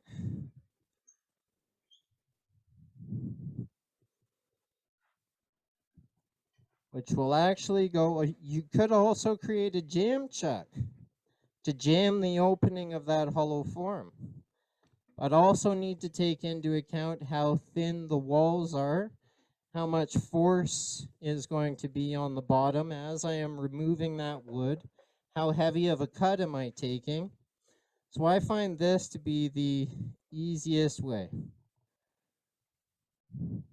Well, easiest and safest way for me anyway, because I don't feel I need vacuum chucks and coal jaws and all the fancy stuff.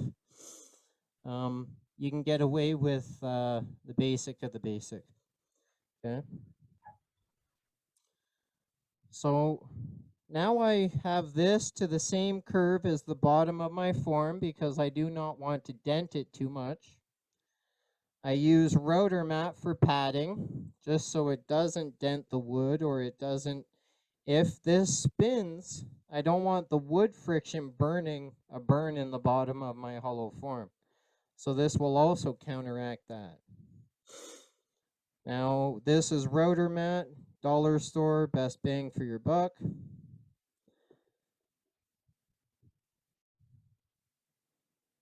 A little too tight. I don't want to split those walls. So I'll actually do it this way. Still a little too tight. So I'll grab my skew and I'll just refine this quickly. Kate, if I may at this point. Kate. Okay, folks, we're running a little long while Kate's tuning this in. We're going to finish this piece.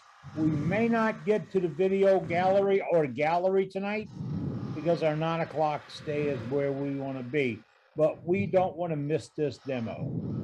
So stick with us. We'll see this and then wrap it up. Thank you.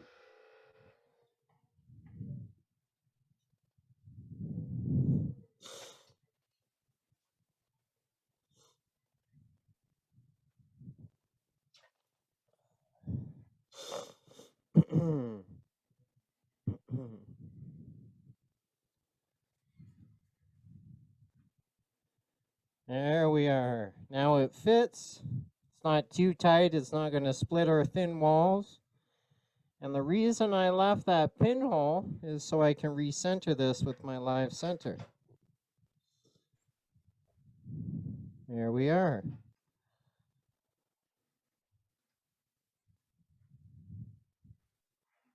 Now, how tight is too tight? If you hear a crack, it's too tight. If it doesn't turn, it's too loose. If I remove all this and it pops back and cracks, it was too tight and I went too thin. So it comes with a little bit of trial and error and practice, okay? Now I'm using my bow gouge, so I'm below center, cutting at center with that bottom wing. My wife gave me a cold.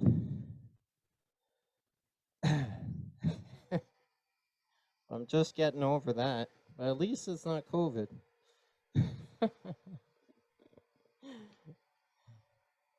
What I did here was I just checked it with my finger to see it was running true. Do it back here. Don't do it right here where you can get caught between that tool rest, okay? The tool rest will cut, the wood will burn. I'm just going to refine this to blend this.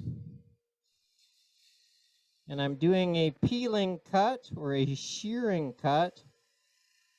So I have far less drag and vibration.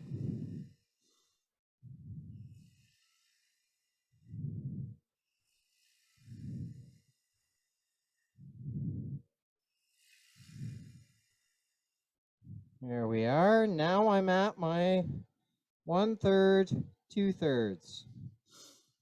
So now all I need to do is shear scrape that for a finished surface. Here we are.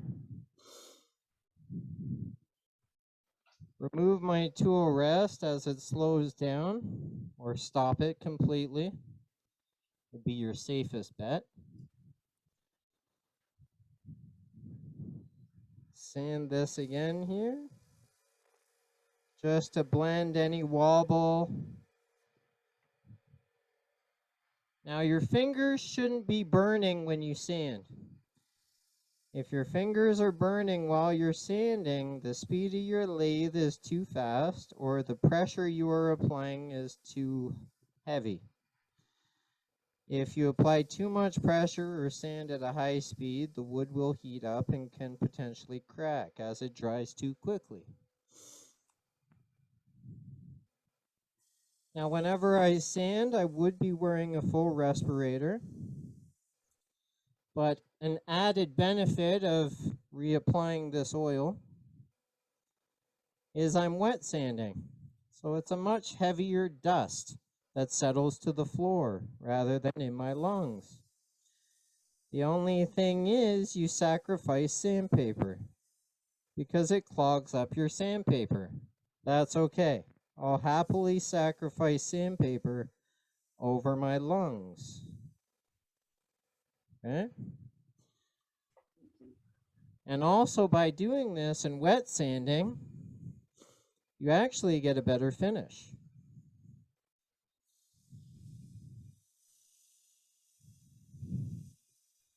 There we are. Nice and smooth. Ooh, baby bottom smooth. A little bit of oil so we don't dry out. And I know when I checked my depth gauge with my fancy depth gauge from the dollar store, I was right about here. Well, I was bottomed here, so if I'm about here with my concave, I will have an 1/8 of an inch wall thickness. Maybe a little less, actually.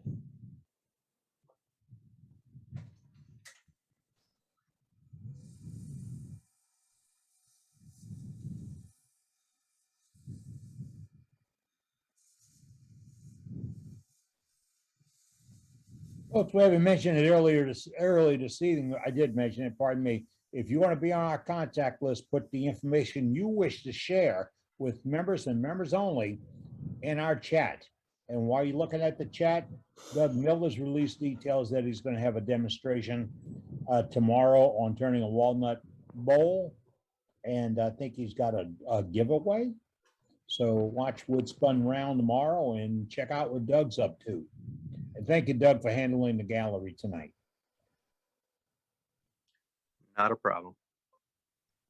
All right, last little bit. I just need to remove that and we'll be done. Might have gone a little bit over time, but I didn't want to leave too much out. Nope, we're going to continue until you wrap this up, sir. Okay. So I'll get up to my speed. I'm back up to 1400. I come across to face the surface to give me that concave.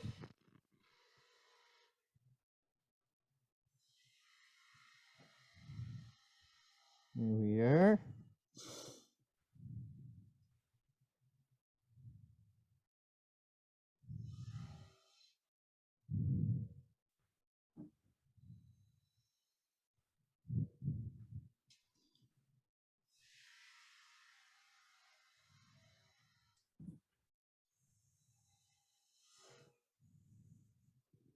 There we are.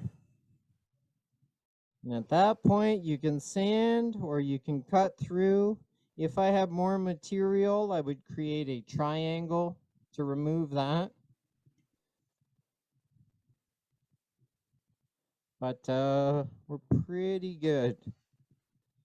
I'm actually gonna just double check my wall thickness here.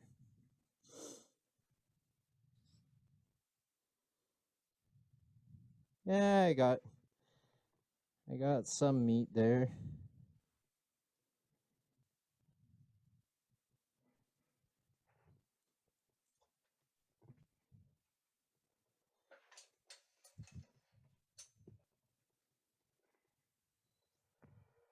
Oh, no, that ain't happening. So at that point, that's okay. What I would do is I would normally leave a lot more meat on the bottom so I could remove that and reduce this to a triangle, reduce that to roughly a 1/16 of an inch, knock that little nib off and sand the bottom. But what we can do is we can actually use my handy little sanding tool here and we can actually remove that nub that way. It's a little safer than potentially trying to do that last pass and making a funnel. So what I do is sometimes you can buy sanders, you can buy tiny sanders, but you can also make them. So here I have a little cone I turned. I took some hot melt glue and a piece of 240. I hot melt glued it to my cone. It didn't quite stick, so I took a little bit of CA glue and I CA glued that to the hot melt glue. But the hot melt glue gives it a little bit of flex to form to the bottom of that bowl.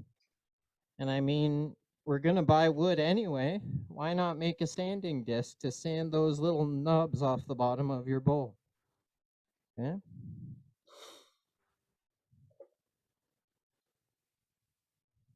So I took a piece of sandpaper, I hot melt glued it, I CA'd it, and then I did a pass with my skew just to true it up to give me a nice circular piece that I can sand the bottom off with. Okay.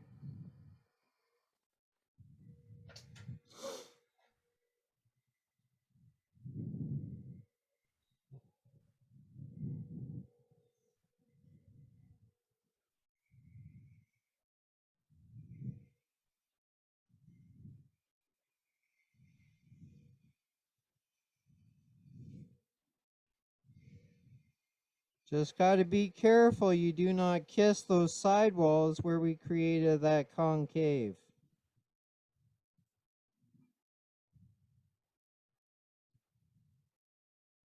Now another thing you could also do is just to make it a little quicker is you can take a small, now this is wet wood and it's gumming up. Oh, the sandpaper flew off. Look at that.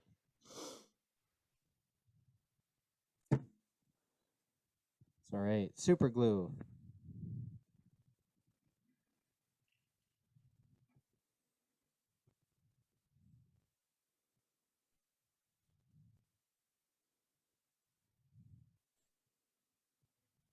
Put the super glue on the paper. I put the activator on the hot melt glue. I press this on and Bob's your uncle. And I just put on a 180. So it might go a little quicker. But while that dries, we can take our antique gouge and we can parry that little nub off. Now keep your hand below this surface. Okay, keep your hand below this surface because if you slip, you don't want to go through your hand. Okay, don't hold it up here. Okay, ask me how I know. Here we are. Now I want to cut across those fibers because if I cut with the fibers, I will actually, if I cut with those fibers, depending on the curl and the swirl, which way those fibers go, you might sever below the surface, creating a funnel. But by cutting across those fibers, we get down to that surface slightly quicker. And at that point, all I need to do is I can either hand sand with the fibers, or I can use my handy little sanding thing here to blend the bottom.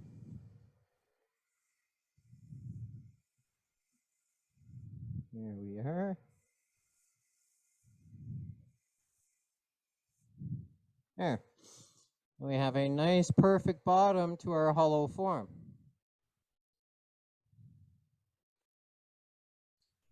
Kade, are you with us now? Can you hear us?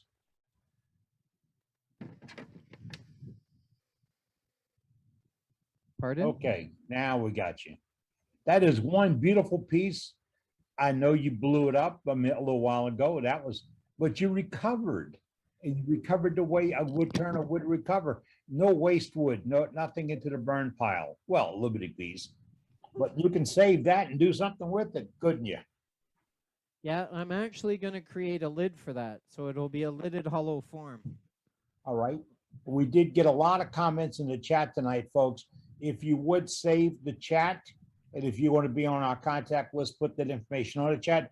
Kate, you did wonderful. You did wonderful tonight. Yes. Great job, Kate. Thank you very much. Yeah. Lady Yeah, Kate, accolades that was on it, folks. excellent. Excellent demo. Good job. Great job, Cade. Yeah, You made you a did hollow form wonderful. and the bird's mouth. And think about this. That was an IRD you got for free. One of the few nights I didn't go to sleep. And it'll be on our webpage. That's right. Oh, here, I just got to go to the chat here. Okay. There, copy that into the chat from my phone. So just a point of interest if anyone's interested. He's got an interactive IRD set for November 13th. Let me tell you folks straight up, I love his IRDs because every time he demonstrates with us, I walk away with something else in my pocket. And you can too. It's fantastic. Absolutely. Thank you, Kate. Appreciate it. Tell Cash we said hello. I will. Kate, Thank you.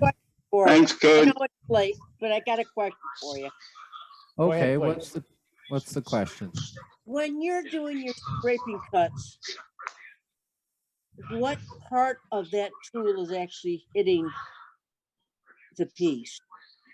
When You I know, am doing my shear Look- scraping cut? Yes. Okay. With the Irish grinder Ellsworth gouge. So with my gouges or my Irish grind gouges, you can see here, the nose of my gouge is 60 to 65 degrees. My Okay. 55-degree one is my rougher. This is my finisher, okay? Okay. So I have a slightly higher wing, but I like a really swept back flat spot.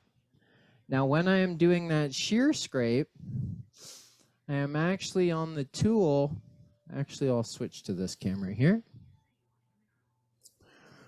And my tool rest is low. This is higher.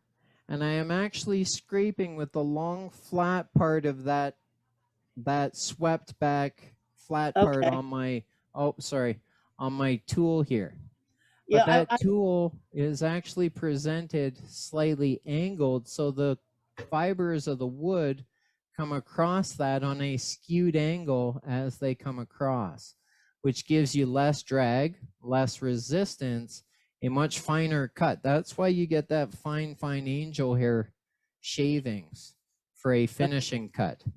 So I'm Okay. actually riding along this flat side here on that skewed angle. So the wood would be like this. Okay. And that tool would be presented similar, same angle as a skew. You just drop the angle, so I present that swept back flat side to do the shear scrape. And as the wood cuts down across that, just like so at that angle, it gives you that fine angel hair and that superior finish with very little sanding. Okay, Gotta thank play you. with, gotta play with it, Sue. Play with it a little bit on junk wood, please. So I if will- if I show you on this camera, the wing of the tool is actually above center. My tool rest is lower, and the tool is presented just like that. I don't know if you can see that on the far view, but maybe we can here. Yep, Oh, I there see we it. are. Okay. Okay. I wasn't sure whether you were using that bottom slice or whether you were using the tip. That's why I asked. No, it's not the tip, because if I lift the handle and I drop that nose, that wing is actually going to catch the wood, creating a little scallop where that catches. It'll Okay. catch and leave a little scallop in that wood. So I am Okay. actually shear scraping with the flat side of the swept back flat side part. And it is presented just like so. And it looks closed, but I am actually riding the bevel right here. All right. So your bevel there is 60. What is your other bevel that you're using to ease it? The bevel at the nose is 60, but it's swept back. So back here, it's 120. Got it. Okay. Okay. Thank you. No problem. There we go. Thank you, Kade. Thanks, Cade. Appreciate it. You have no Kate, idea. Kate, again, you did a wonderful job, sir. You really did. I'm fascinated. Most of our members are. They stayed with us tonight. This will be on our website and a repeat in case folks want to see more. And Dave, our webmaster, will go ahead and chop up the whole segment of being there. It'll be probably 2 hours long when he gets to it. But Kate, wonderful job, sir. Fantastic work, great instruction, and proud to have had you do this tonight. Outstanding. demo. Everyone. Absolutely. Thank you, Thank you, Kate. Dave. Appreciate it. Oh, That's very great. Good job. Fantastic. Everyone. Great job, Kate. Thank It's you. a pleasure. Save the chat, folks. Next week, we've got, I just looked at Walt Wager doing Scott a Hampton. hollow spear Christmas ornament for us next week. So we've got a lot coming up, and we're booked into December with demonstrations. You can get on that list. All you have to do is get a hold of us and say you want to be part of this organization. And remember, you got all this tonight, free. All right. Well, it's time for John Boy to go to sleep. I thank you ever so much for joining us tonight. You make my day. And I, again, thank you for being with us. Good night, everybody. Good night. John Boy, good night, everybody. Good night. Eddie. Good night, boys and girls. Night, everyone. Take care. Bye, John Thanks Boy. again, Kate. Y'all have a great week.